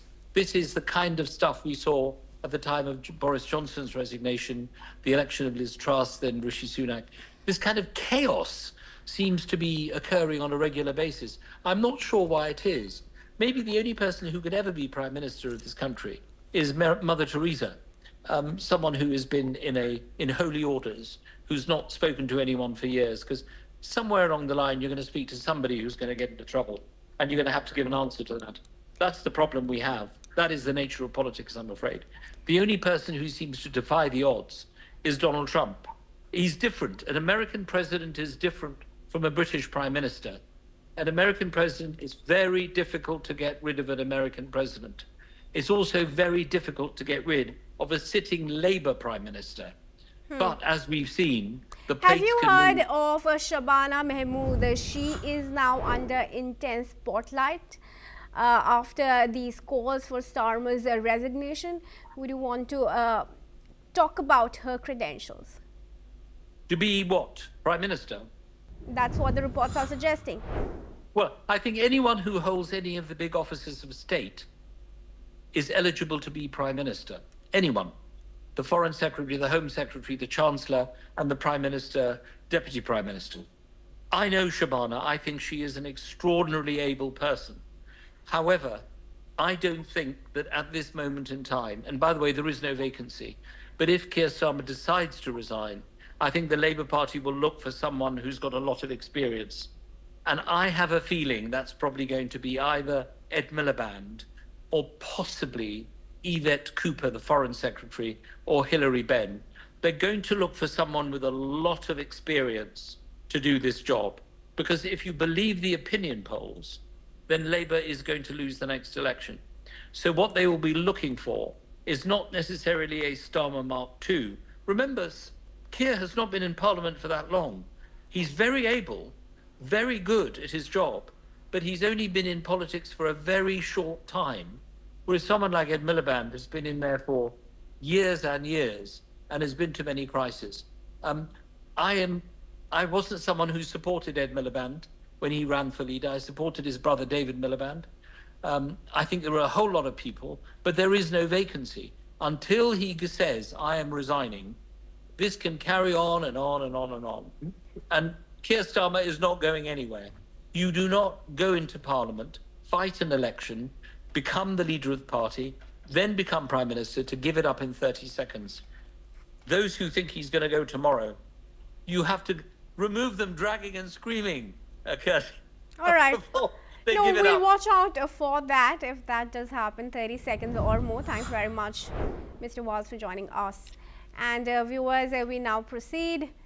Now, some breaking news developments coming in from Denmark, which has announced it will provide 5 F-35 fighter jets to NATO's Arctic Sentry mission. This move, confirmed by Danish Defense Minister Troels Lund Poulsen, aims to strengthen NATO's presence in the Arctic region. The decision follows growing tensions within the alliance, particularly after the US president's proposal to acquire Greenland from Denmark. Poulsen emphasized that the contribution reflects Denmark's active role in Arctic and North Atlantic security. He is also expecting the US to contribute to the NATO mission, highlighting a collaborative approach ahead of the Munich Security Conference. And now proceeding once again, viewers, US President Donald Trump has posted on Truth Social praising Attorney General Pam Bondi for doing a great job at a recent hearing about the Jeffrey Epstein case. He says the hearing showed, according to him, that he was fully cleared of Russia type accusations, and that Democrats, especially big donors and politicians, were the ones proven guilty of wrongdoing. Trump criticized Republican Congressman Thomas Massie, saying Massie looked foolish and is losing support in Kentucky, comparing him to Liz Cheney. Trump also claimed that people only paid attention to Epstein when it might hurt him politically, not even when Epstein was alive. He argues Democrats are trying to distract from Republican successes and suggests they should focus instead on issues like border security and policies on trans people.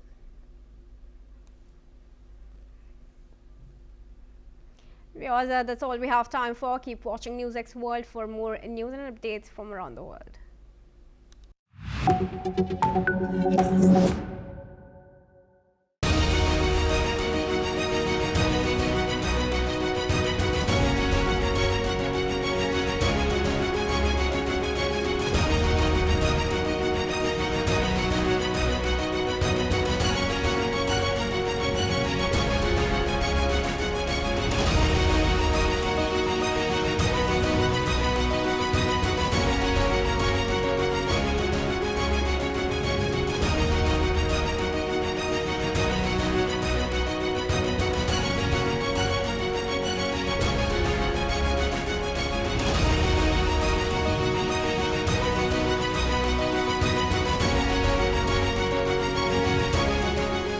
In the midst of death, life persists.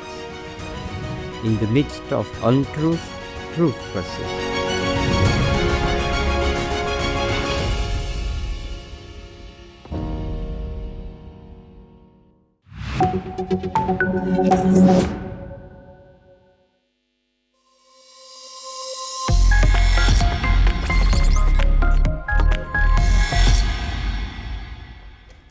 Hello and welcome. You're watching Trending Tech on NewsX World, where we bring you the latest tech breakthroughs and trends from around the globe. As the entertainment and social media industries rapidly evolve, artificial intelligence technology is taking center stage, reshaping everything from film production to influencer marketing. With major players like Amazon, MGM Studios, Disney, Warner Music and YouTube leading the charge, AI is not only transforming content creation, but also opening new opportunities and challenges across global markets. From virtual influencers to AI-generated music, the impact of these advancements is felt everywhere. They are transforming everything from traditional TV markets to the rise of digital platforms. Today, we take a closer look at the latest developments and their implications for the industry. To discuss this and more, joining us now is Darren Nino Di Stefano, a senior industry consultant in entertainment and social media. He has managed portfolios for major brands and broadcasters working on content and distribution strategies for emerging platforms.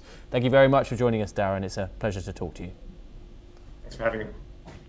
Let's get straight into this. With Amazon MGM Studios launching a dedicated AI unit for film and TV production, how do you see this impacting content workflows and spending in markets like India's TV sector, which generated $7.4 billion in FY25? Well, MGM Studios, which is actually owned by Amazon, has recently launched a unit dedicated for AI. The objective is to mainly come up with tools for film and TV production, ultimately to save costs. So this was already seen in House of David, which is one of their TV shows, and they used AI to generate a battle scene, for example. But when it comes to India and the billions made, when it comes to local and original content, it will really get these creatives to assess all parts and phases of the production, whether it's the pre-production side, such as storyboarding, creating virtual sets, to even the virtual, special effects during post. So far, Amazon is seeing efficiencies in reduction of timelines to 20 to 25%, and this is great news for shows that require tight turnaround, for example. As for the mid-sized sort of production houses or the indie producers, this is great in creating those kind of epic scenes that are similar to like Dune or Game of Thrones, and it can now be done at a fraction of the cost. Wow. And moving on to further news, and of course the Disney $1 billion deal with OpenAI. This licenses over 200 characters from the studio's portfolio, including icons like Mickey Mouse and Frozen. This raises questions on AI-generated content. What opportunities and risks does this present for entertainment giants engaging in global audiences? Well, they've basically entered into a 3-year agreement with each other, and they are bringing popular characters from Disney's IP to Sora's artificial intelligence video generator by OpenAI, and who are the owners of ChatGPT. Disney want to gain a bit of an oversight, almost forming a committee between these two parties to ensure that their stuff is brand safe. But they also want to do that while harnessing audience interaction, navigating or circumventing through those ethics and IP issues. Risk-wise, it could potentially damage the brand if the content that's being created spreads at a rate that Disney can't control. And we've already seen this with some of the past incidents that happened when it came to Crisis Manager. As far as opportunities go, and for those kind of giant players, entertainment giants like Disney can curate sort of AI videos for their own and operated platforms like Disney Plus, for example. So they can test new stories, they can test new characters, and pass that on as feedback with their content commissioners. And this will now include a layer of like fan-generated content, which can ultimately boost engagement and target, say, younger audiences or global audiences who are savvy on social media. And moving on once again, Darren, the settlement between Warner Music Group and Suno AI, allowing licensed use of artists' voices and catalogues for generative models in 2026. This opens doors for AI in music creation. How might this influence partnerships and revenue streams in media or marketing agencies? Well, Warner Music seemed to have come to a settlement with Suno AI, which was once a lawsuit late last year and has now become more of a partnership or a strategic, venture. So the Suno platform, for those who don't know, is primarily used for music creation, where users can create AI music. And Suno, as now with this platform, now get access to the record label's catalog. So these includes artists like Ed Sheeran, Bruno Mars, Charlie XCX. So media marketing agencies could potentially partner with the AI platforms directly for enterprise solutions, as opposed to the traditional route, which is going to the record labels when licensing commercialized tracks, for example. This is definitely a big win for agencies, like gaining access to cheaper content that sounds similar to those artists, and they are potentially royalty free. There are AI native socials like Meta, Vibes, and OpenAI's Sora is reshaping these social networking platforms. As a senior growth director with a track record in social marketing, what strategies would you recommend for products and brands in order to stay relevant and survive? Well, AI social networks are growing on the rise, putting pressure for traditional players like Meta, who owns Facebook and WhatsApp. And as you can see, it has resulted to Meta creating Vibes. And this is no shock to Meta, as they once created Threads to rival X when Elon Musk took over. And with these kind of new platforms, the kind of point of difference will vary on whether it's the feature, the functionality, or the overall purpose. So it kind of varies platform to platform. Some of them are focusing on the generative feed aspects, while others might prioritize image sharing as their value proposition to rival traditional apps. When it comes to brands and products, they will have a social playbook which will operates as their brand Bible, and it's to determine the right strategy and format for social media. So they just need to make sure that the playbooks are updated, and are they targeting the right audience and the right platform, whether it's the current ones or the new ones. This also presents an opportunity for servicing markets like Korea and India, and they're heavily reliant on local specialty social networking platforms as well. Yes, and Darren, virtual or AI influencers like Grammy Spills and Lil Maquila continually become a growing trend on social media, sparking viral fascination, but also skepticism around authenticity and brand deals. So far, does this insight align with your forecast and predictions in influencer marketing campaigns, particularly impacting real human creators and their income streams? Well, there are influencers now on social media, and they are so realistic, and they're actually made with AI. So Granny Spills has exploded on TikTok with 400,000 and 1 million Instagram followers, and that's just within weeks. Little Michaela, which when I was working once for a social media agency, we actually did a partnership with her because she was one of the early pioneers, and she's kind of being consistent with 2.5 million followers on Instagram. Brand deals that she's done so far has been brands like Prada and Dior, so they're quite realistic and they're definitely happening. And she has been reportedly to be earning $73,000 per post, so that's pretty crazy. While it's inevitable, it has been kind of a trend that's that has people that everyone has been predicting, and it is kind of slowly on the rise. But I think it's human creators are the ones that would probably hold most of the marketing budget or the social media sort of advertising spend. So they still kind of hold the chunk of it. Where the pressure might happen is it might put pressure with nano or micro influencers who are pretty much on the lower tier when it comes to income earning. And it will primarily be due to cost. So it'll probably be them who might be impacted versus the displacement of the topper talent. And finally, YouTube's recent 2026 vision was announced by CEO Neil Mohan. It emphasizes AI tools being the key focus, blurring the lines between AI and user-generated assets. Whether you're a global production house or an aspiring creator, what are some of the best practices in managing change driven by AI, particularly in content production and creative workflows? Yeah, so the CEO of YouTube recently made an announcement as part of their all hands, sharing their priorities in 2026, and the focus will be on AI tools, whether it's for creativity and content discovery, and this will allow creators to gain access to new features or faster production and recommendation sort of tactics. With Meta and TikTok aggressively pushing AI on their platforms, YouTube are desperately trying hard to reposition themselves as innovators in this space. And the key is for creators and producers to really treat AI as a new sort of production capability with clear accountability and what are those measurable outcomes. So best is to kind of have peak campaigns or production assets that's going to be core to your editorial content strategy and see how that might be impacted. So it's assessing those kind of new features once they get onboarded, and maybe select sort of assets that you think you can take a bit more of a creative risk and use and maximize and really value the AI features and see how it would operate using a test and learn environment, and it could be something that you can pioneer as well. Darren, Nino, Di Stefano, thank you so much for joining us here on this episode of Trending Tech. Pleasure to have you. Thanks. With that, it's a wrap on this episode of Trending Tech. For more tech updates and innovations, stay tuned on NewsX World.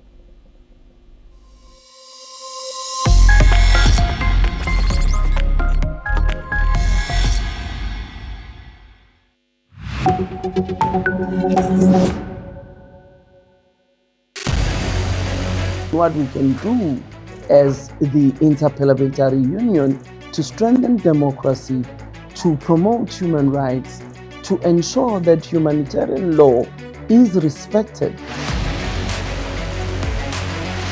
UN Security Council needs a makeover, a comprehensive reform, and India deserves a position there, a role there. Prime Minister Modi during Operation Sindoor made it amply clear that war has never been India's choice. We are with the side of peace. We are neither neutral nor indifferent. We are with peace. We would have dealt with US a whole lot on trade and those kinds of things, and that's not as certain these days. So we have to go back and look at our European partners, our Asian partners. An opportunity to exchange, to have a dialogue, to have a debate on a different perspective on finding the solution of the conflict. First thing that is important to have a common ground, and that we do have with humanitarian laws and human rights, but also to say, okay, what does it mean for us as a country to act on these laws and how can we work together? When we realize that there's something wrong with democracy, the institutions and policies, values come together and we take stock, and it's possible then to improve and chart a new course for democracy. It's the people's right to self-determination, and if they want to be independent, they should be independent. We will not start a war against Greenland.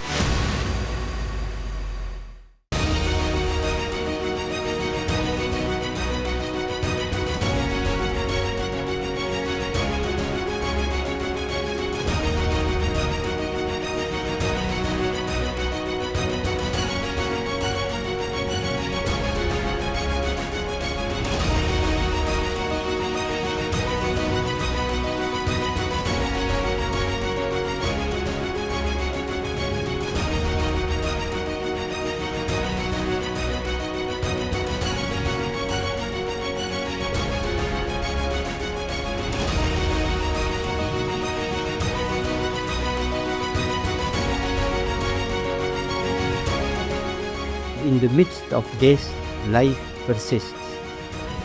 In the midst of untruth, truth persists.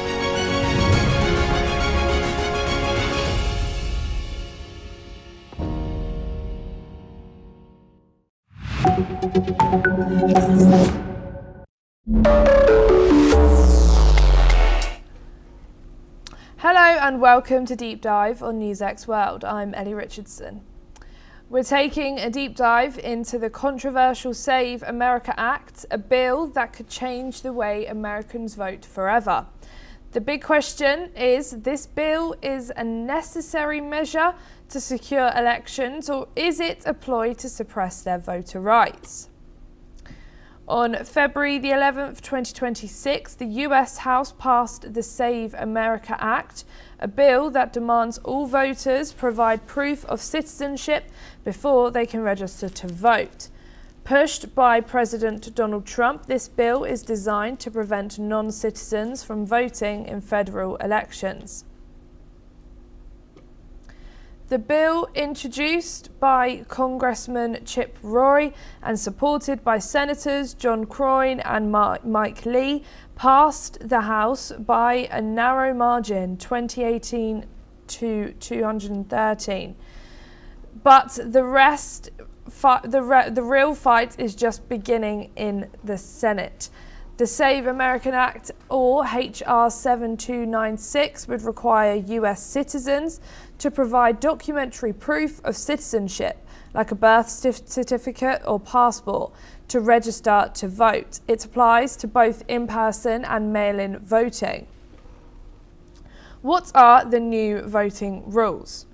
The Save America Act would require voters to submit proof of citizenship and present a government-issued photo ID when casting a vote, whether in person or by mail. These measures are intended to cut down on fraud, but they could also create major barriers for many Americans.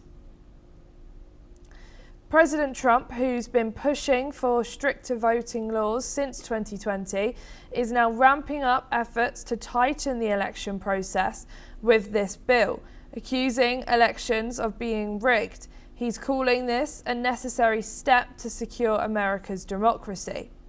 Furthermore, Trump's push for this bill fits into his continued narrative that US elections are rife with fraud and in need of reform. It's a direct response to his claims of a stolen 2020 election.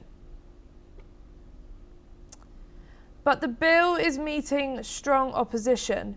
Voting rights advocates warn it could disenfranchise millions of eligible voters, particularly communities of colour, low-income citizens, and young people who don't have easy access to the required documentation.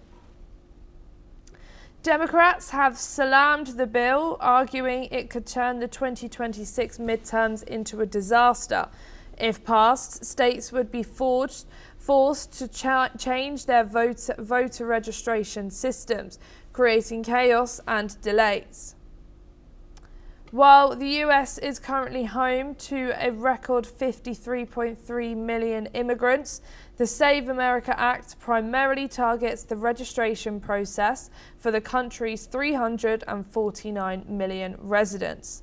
However, the bill's strict show your papers mandate could be devastating, with over 21 million US citizens currently lacking a British certificate or passport. A significant portion of the eligible electorate faces immediate disfranchisement. If passed, the act is expected to trigger a wave of legal challenges in states with large minority populations, like stalling full implementation for years as courts weigh the new requirements against existing federal voting protections.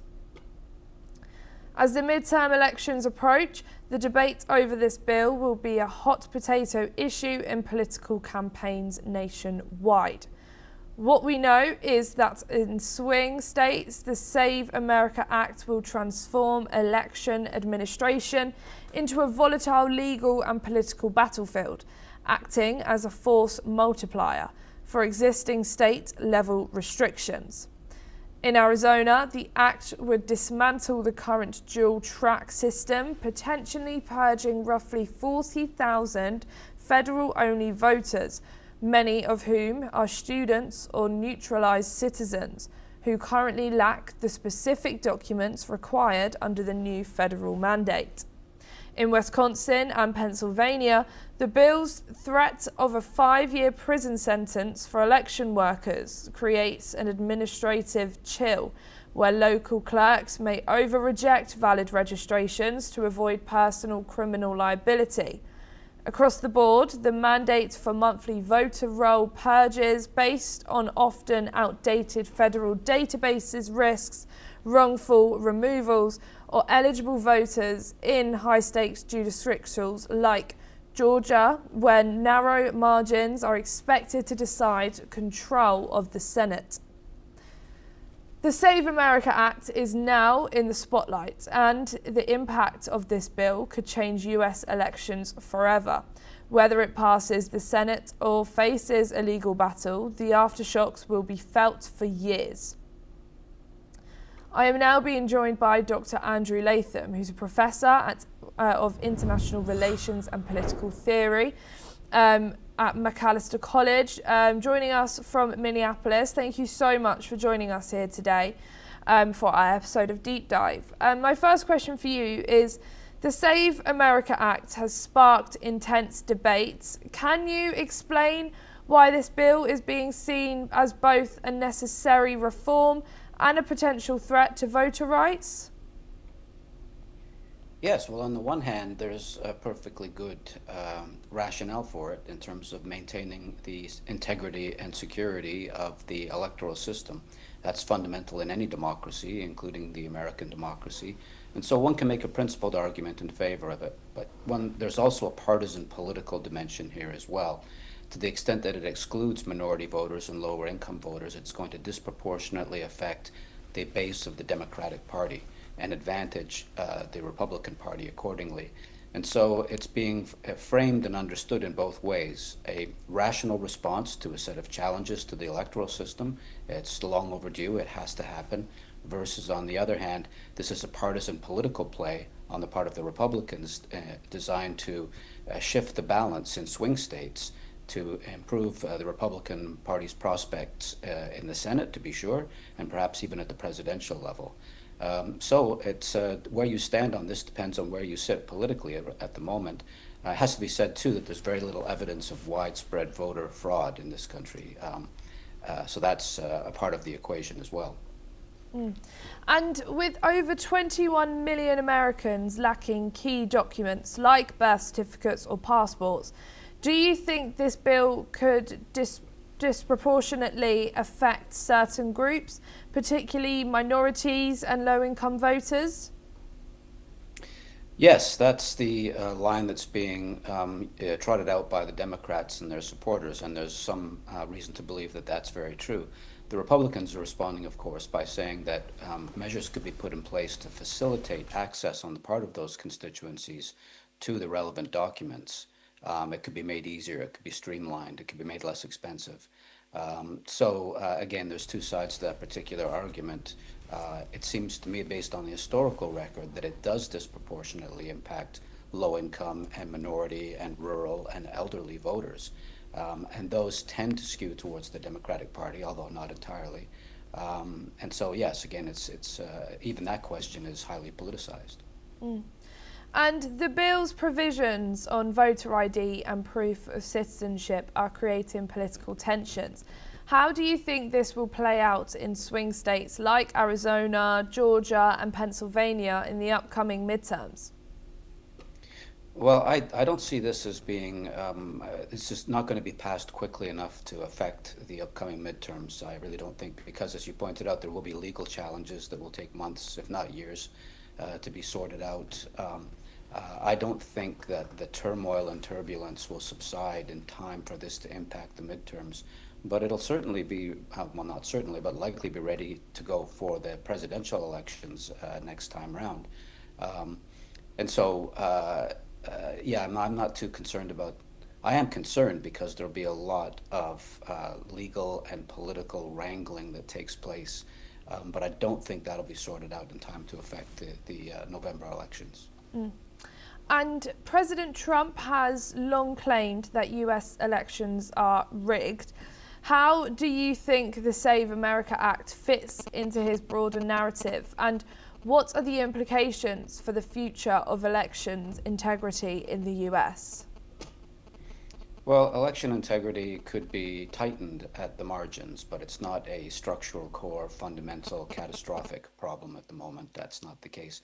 This is entirely consistent, of course, with President Trump's narrative around this issue.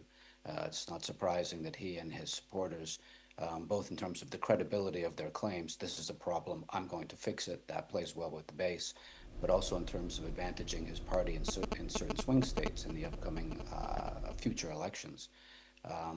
So that's the way it's going to have an impact.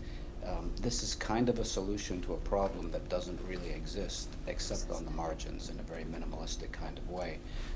But politically it plays well with his base, and politically it's going to work well to the advantage of the Republican Party. And that's maybe all that one needs to know about this particular act.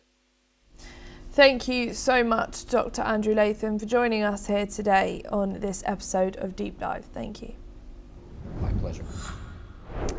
And that wraps up this edition of Deep Dive. Stay tuned to NewsX World for more news and updates.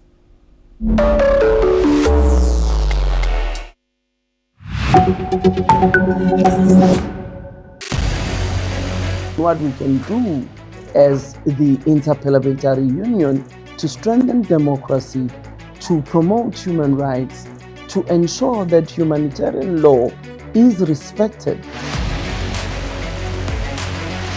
UN Security Council needs a makeover, a comprehensive reforms, and India deserves a position there, a role there.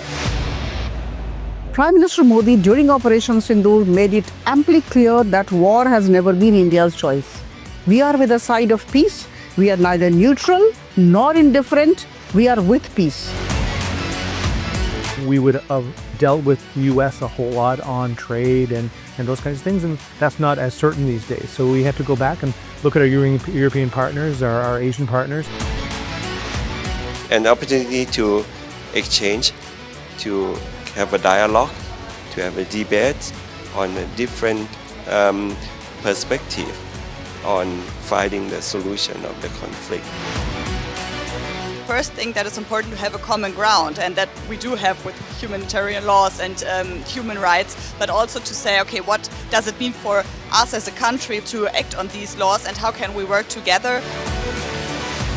When we realize that there's something wrong with democracy, the institutions and policies, values come together and we take stock, and it's possible then to improve and chart a new course for democracy.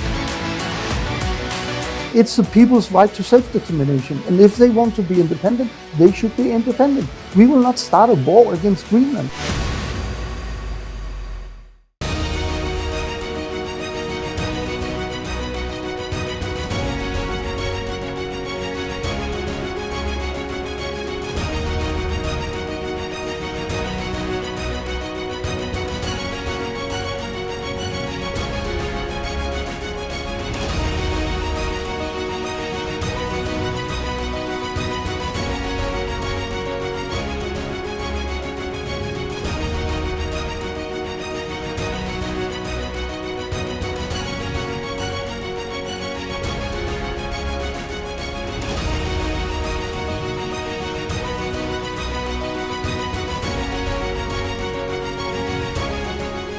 In the midst of death, life persists.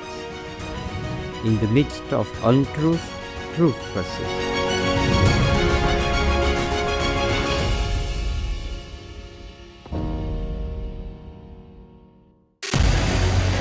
What we can do as the Interparliamentary Union to strengthen democracy, to promote human rights, to ensure that humanitarian law is respected.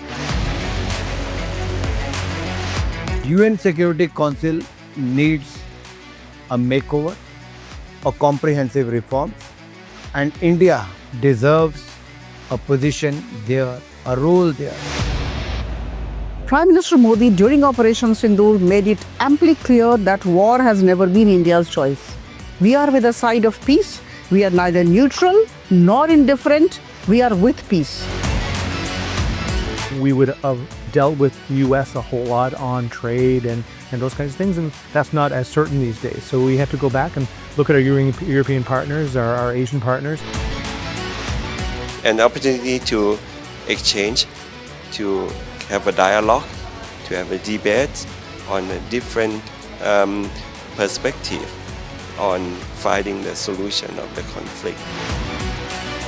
First thing that is important to have a common ground, and that we do have with humanitarian laws and human rights, but also to say, okay, what does it mean for us as a country to act on these laws and how can we work together?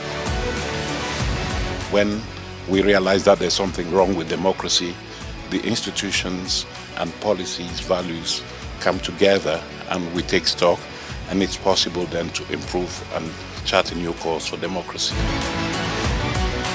It's the people's right to self-determination, and if they want to be independent, they should be independent. We will not start a war against Greenland.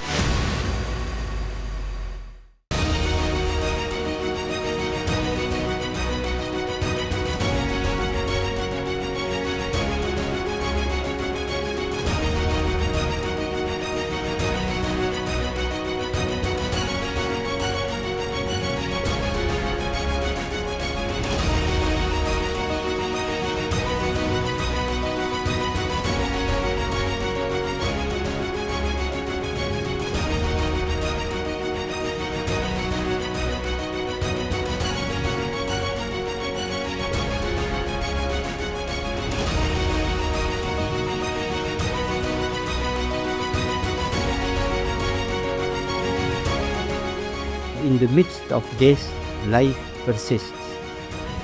In the midst of untruth, truth persists.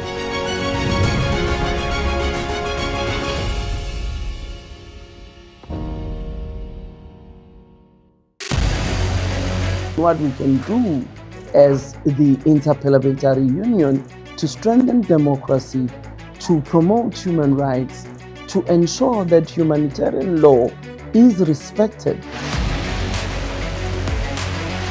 UN Security Council needs a makeover, a comprehensive reform, and India deserves a position there, a role there.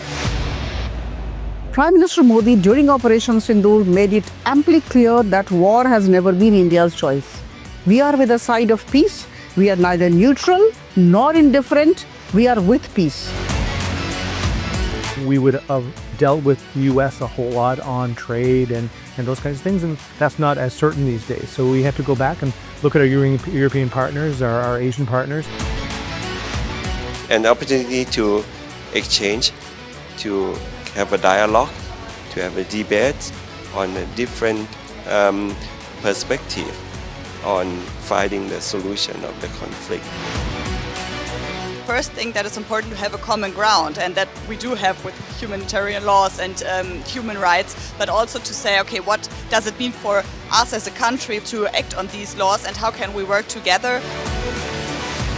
When we realize that there's something wrong with democracy, the institutions and policies, values come together and we take stock, and it's possible then to improve and chart a new course for democracy.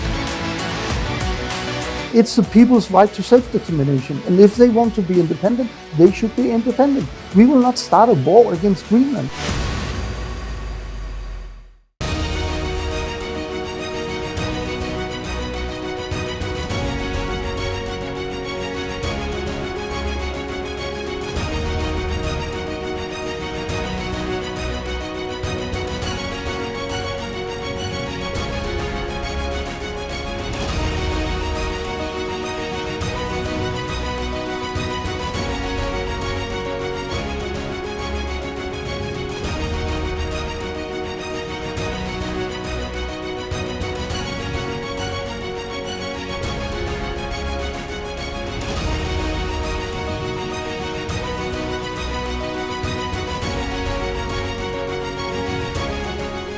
In the midst of death, life persists.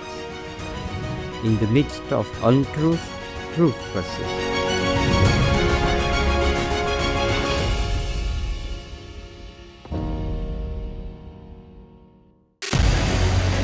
What we can do as the Interparliamentary Union to strengthen democracy, to promote human rights, to ensure that humanitarian law is respected. UN Security Council needs a makeover, a comprehensive reform, and India deserves a position there, a role there. Prime Minister Modi during Operation Sindoor made it amply clear that war has never been India's choice. We are with the side of peace. We are neither neutral nor indifferent. We are with peace. We would have dealt with the U.S. a whole lot on trade and those kinds of things, and that's not as certain these days. So we have to go back and look at our European partners, our Asian partners. An opportunity to exchange, to have a dialogue, to have a debate.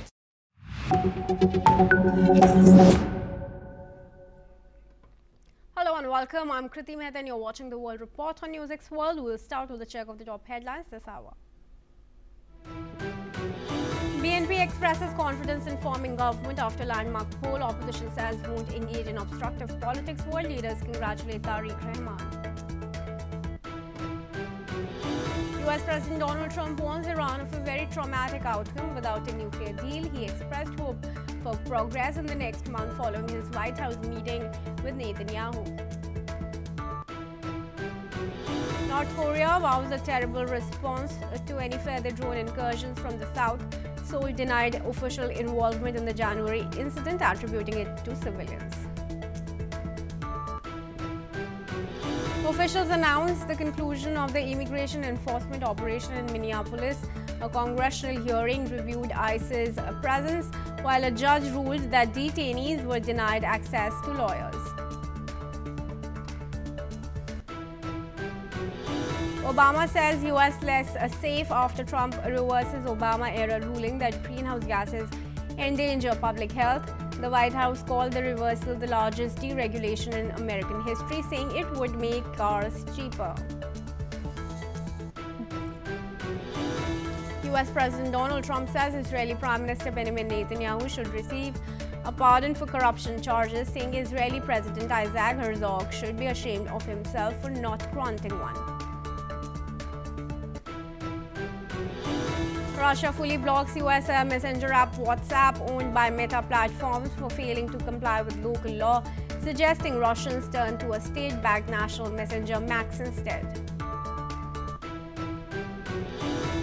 NASA to launch 4 astronauts to the International Space Station, replacing a crew that was evacuated early due to a medical issue. The pre-dawn launch was delayed by 2 days over adverse weather forecasts across the US East Coast.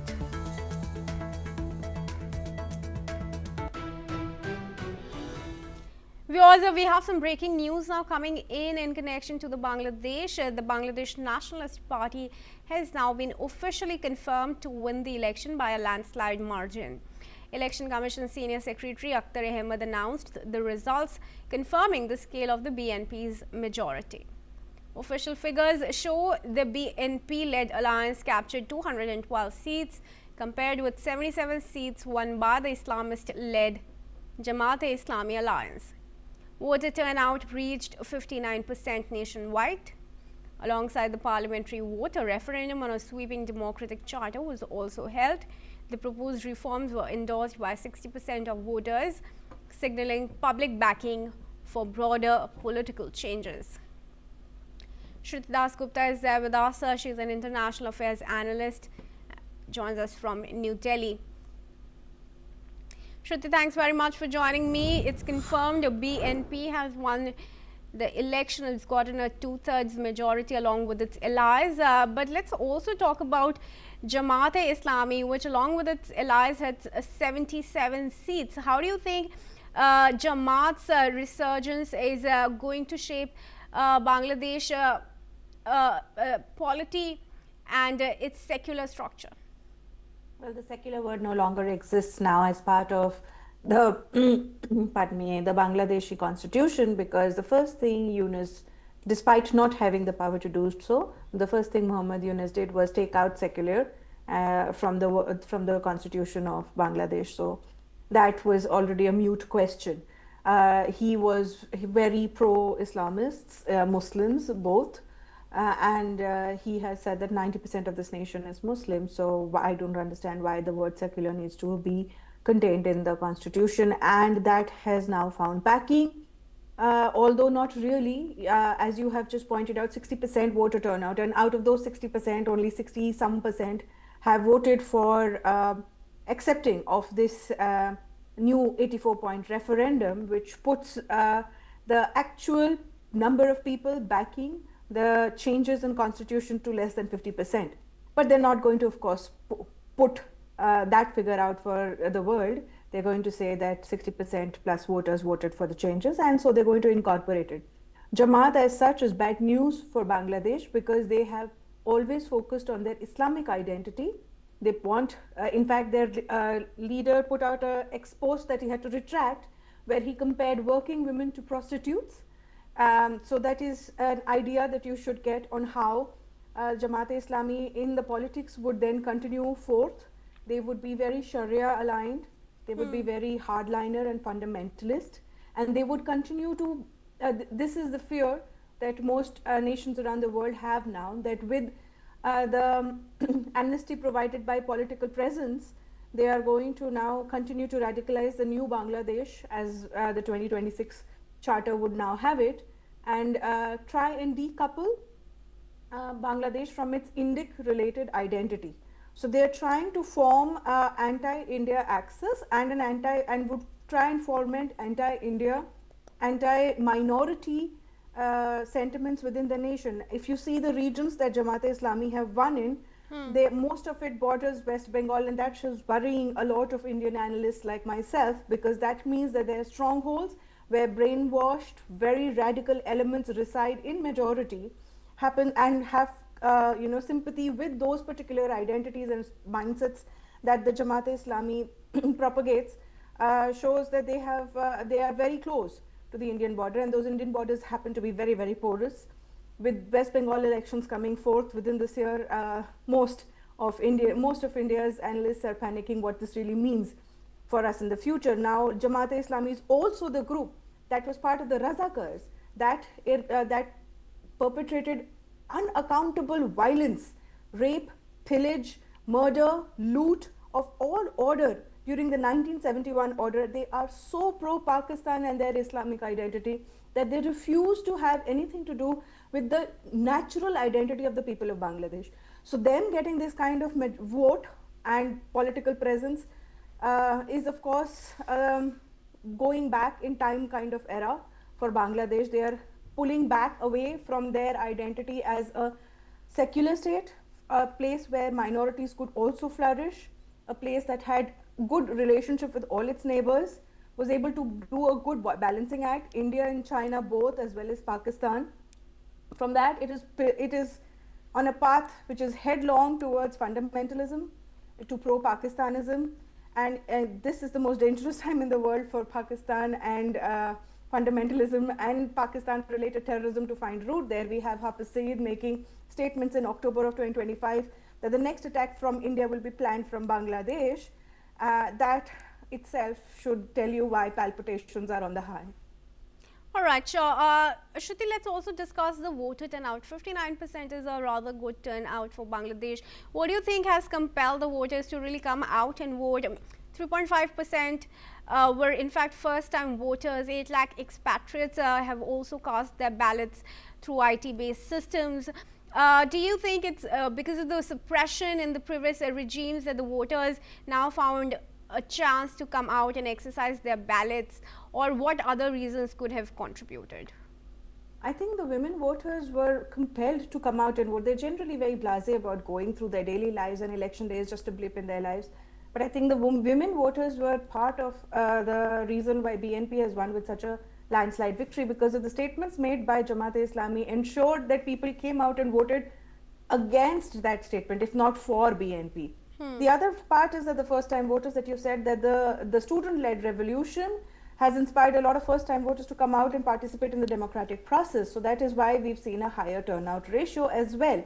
The 40% turnout in the earlier 2024 election, where Sheikh Hasina claimed victory, was probably incumbency level voter turnout, where they felt that she's going to win any which way, whether I cast my vote or not. So that is a sentiment that people generally harbor when they feel their voter franchisee does not really matter much. But here, the threat was very real. If they wanted their voice heard, whether as an opposition to what the Jamaat-e-Islami are saying, or whether in support of a BNP, at least, which is a better option between the devil and the deep blue sea. So BNP is the better option, so they have gone forth and voted for BNP. So the voter turnout actually shows that people at least wanted to be heard and wanted to ensure that Jamaat-e-Islami doesn't hold more power. So the chicken neck area and the other areas that we speak of have gone to BNP, which is a very good news in one way for India, and that shows that a larger section of people, especially minority regions, if you see Chattogram area and all of that entire Cox's Bazar and that area, they've all gone to BNP. So the minorities have put their vote forth for BNP and asking for protection, because they realize that under Jamaat-e-Islami stronghold, they will not find that kind of protection from violence, pre-poll violence that we saw, even post the student revolution violence that we witnessed.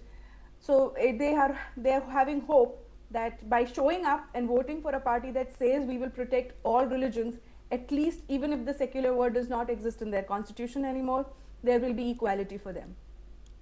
All right, and how do you see the fact that 60% have also voted in the referendum for a democracy? How much do you think that's going to allow for direct US involvement or interference or intervention, whatever you call it, with that Bangladesh? 84-point referendum, I don't even think the people that voted for them even knew 10 of those points. So let's not talk about 84 points. So you can, that in itself is a mockery of the change that the Yunus government wanted. There are some positive parts, like like splitting the house into two, like limiting the terms of the prime minister, like ensuring that there is the executive body, that is the judicial body and the executive bodies, have oversight and not direct control under the parliamentary bodies.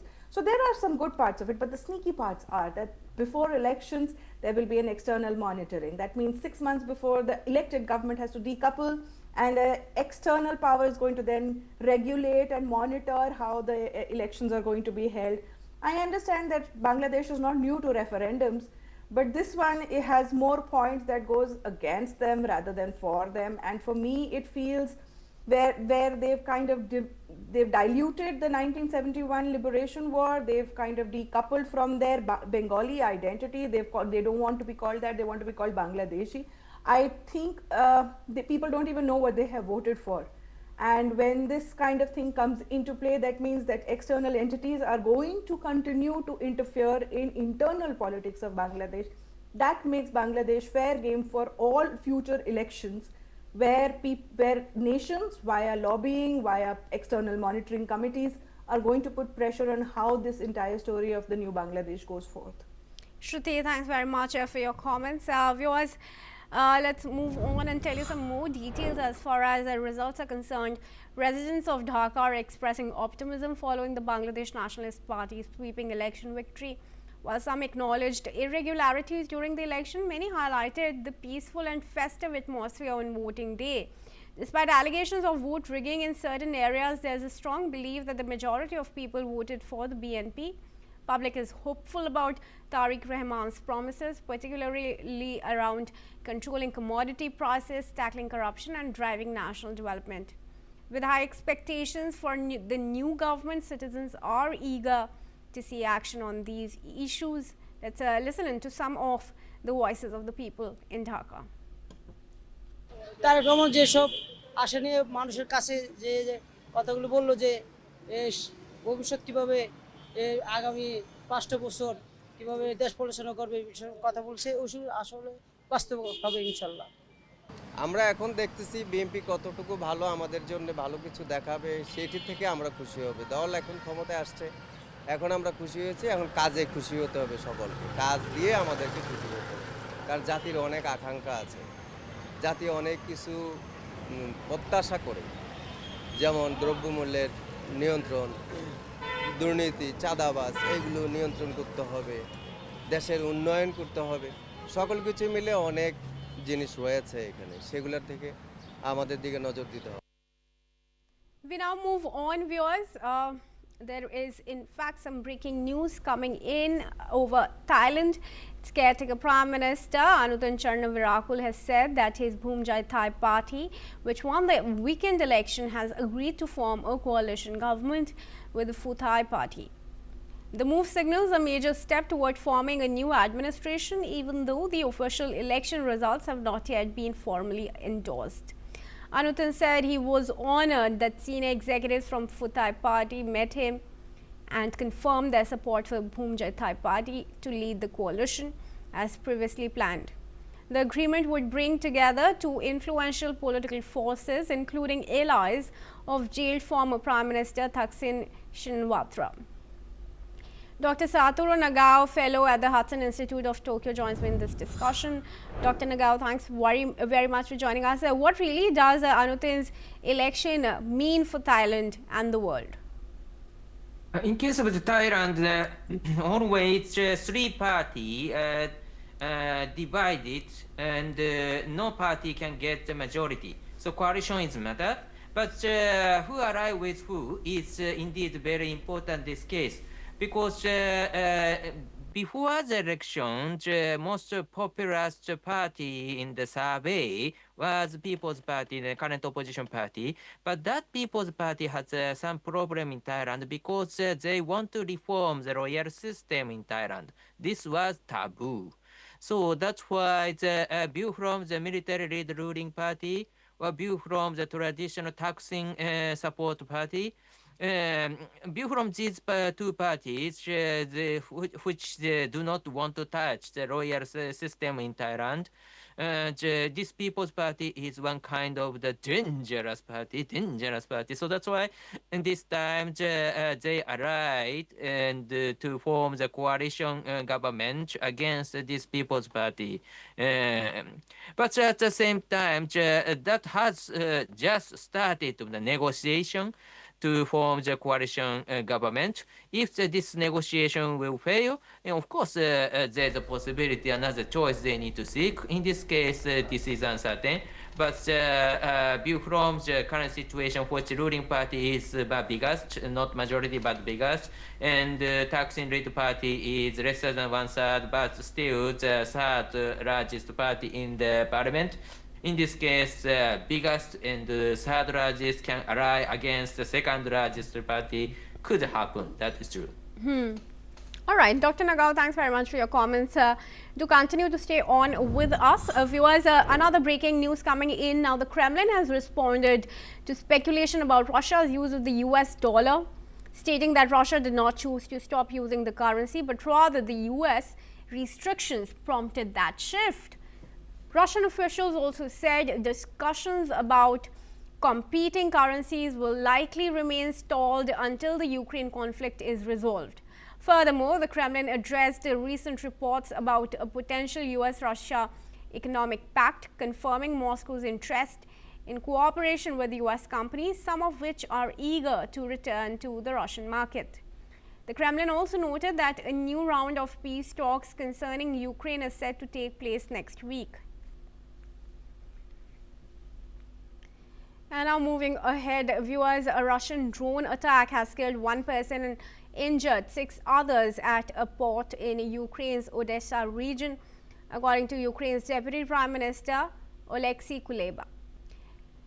The attack, which targeted port and railway infrastructure, also caused significant damage to business facilities, fertilizer warehouses and vehicles, sparking a fire. Kuleba added that the strike disrupted power, heat and water supplies in the region. The Odessa area, which includes vital Black Sea and Danube ports, has frequently been targeted in recent weeks. Railway infrastructure in the Dnipropetrovsk region was also hit. Moving ahead to some news from Germany now. Foreign Minister Johann Wadephul has said that the recent comments by US government representatives have caused irritation within NATO, and the Munich Security Conference is an opportunity to overcome differences. Wadephul has added that the alliance is also under pressure and there is alienation, there is irritation about some of the things we hear from Washington. Wadephul has also said that Germany needs to talk about this in the summit together, and Germany wants to define the common denominators and the meaning of NATO. All right, Dr. Nagao continues to stay on with us. Dr. Nagao requested to join us back. Munich conference is going to be crucial. Do you think there's going to be any common framework that could be arrived upon?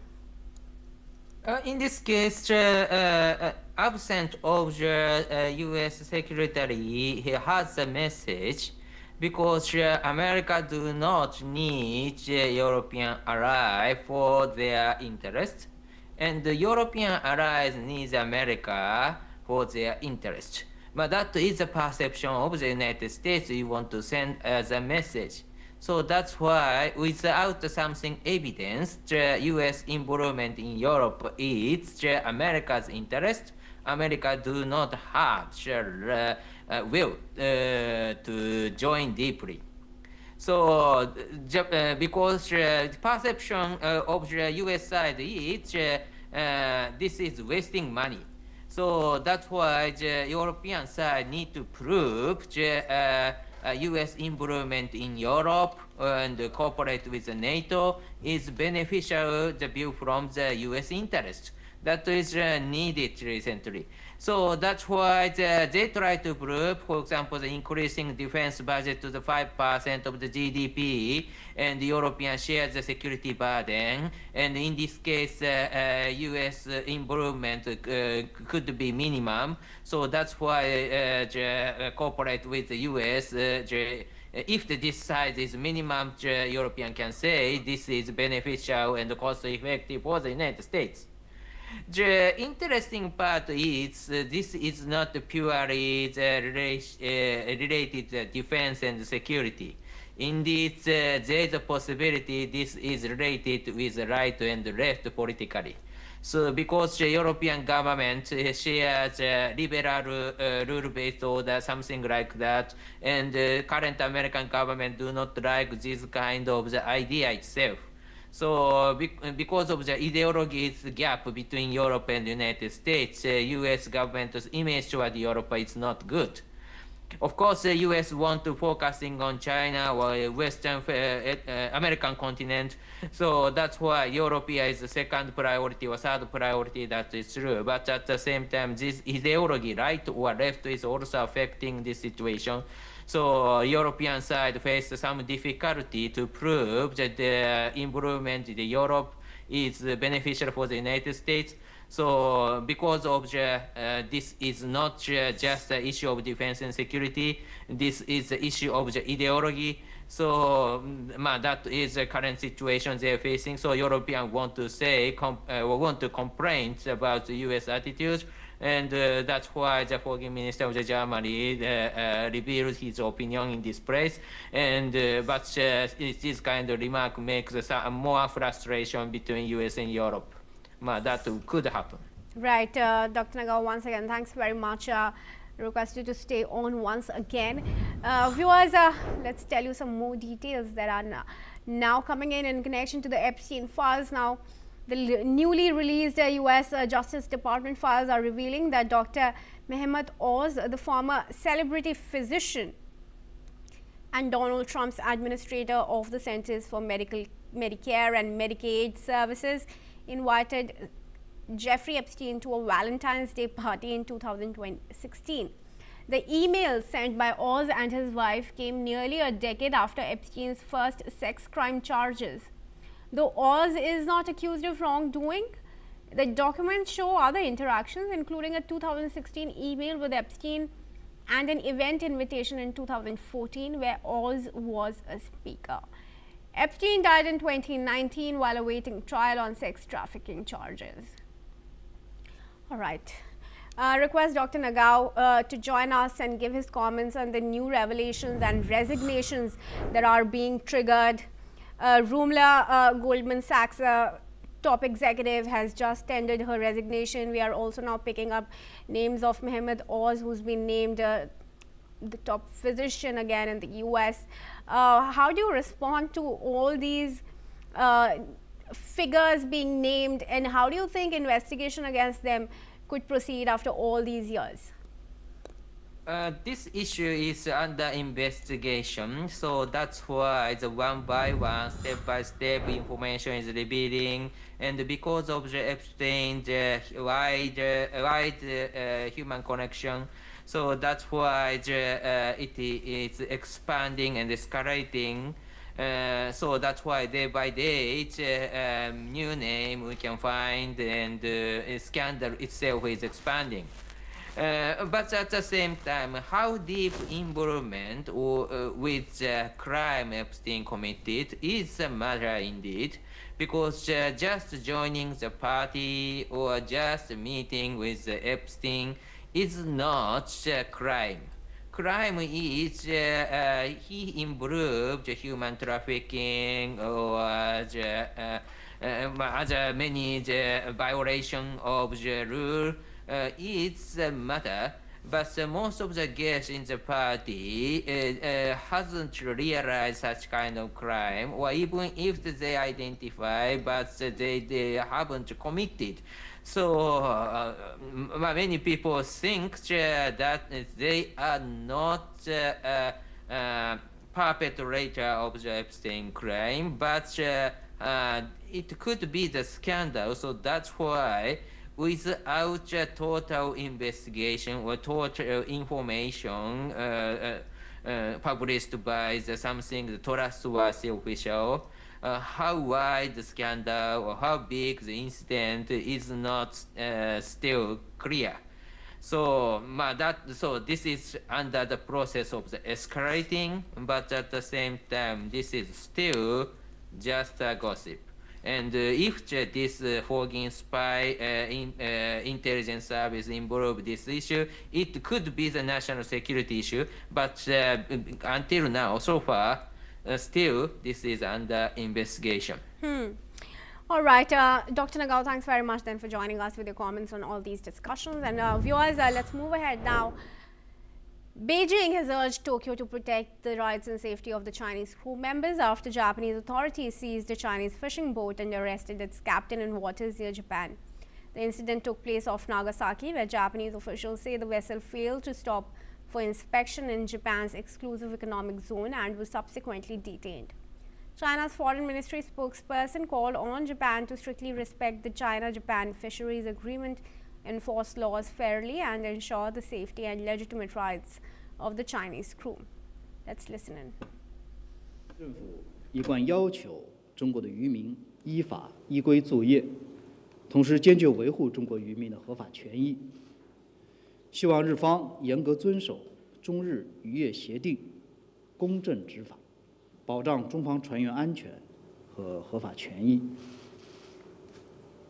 中方将采取一切必要措施，坚决打击境外反华势力的渗透、破坏活动，坚决维护国家的主权、安全和发展利益。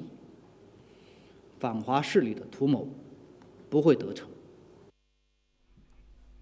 And on to some tech news before we wrap up this bulletin, viewers. OpenAI has raised concerns with US lawmakers accusing Chinese AI startup DeepSeek of trying to replicate models from OpenAI and other leading US companies. In a memo to the US House Select Committee, OpenAI said DeepSeek has been using a technique called distillation to copy AI models and enhance its own training. The memo also revealed that DeepSeek employees have been developing methods to bypass OpenAI's access restrictions, including using third-party routers. OpenAI stated that the Chinese company's AI models, including DeepSeek V3 and DeepSeek R1, are advancing quickly, raising competition concerns in the global AI race. That's all we have time for, viewers. Keep watching NewsX World for more news and updates from around the world.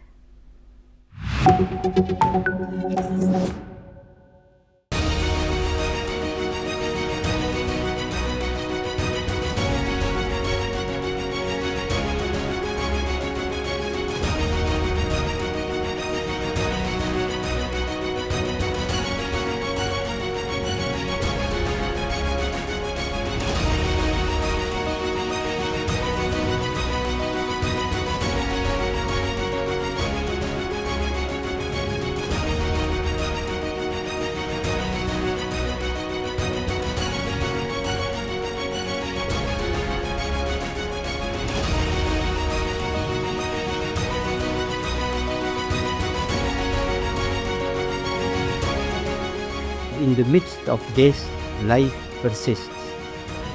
In the midst of untruth, truth persists.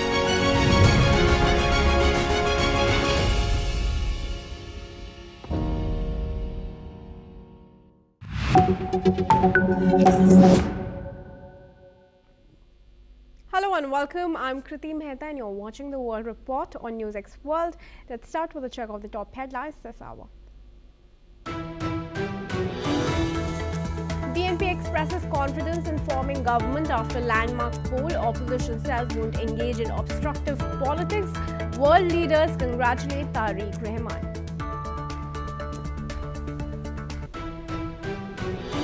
US President Donald Trump warns Iran of a very traumatic outcome without a nuclear deal. He expressed hope for progress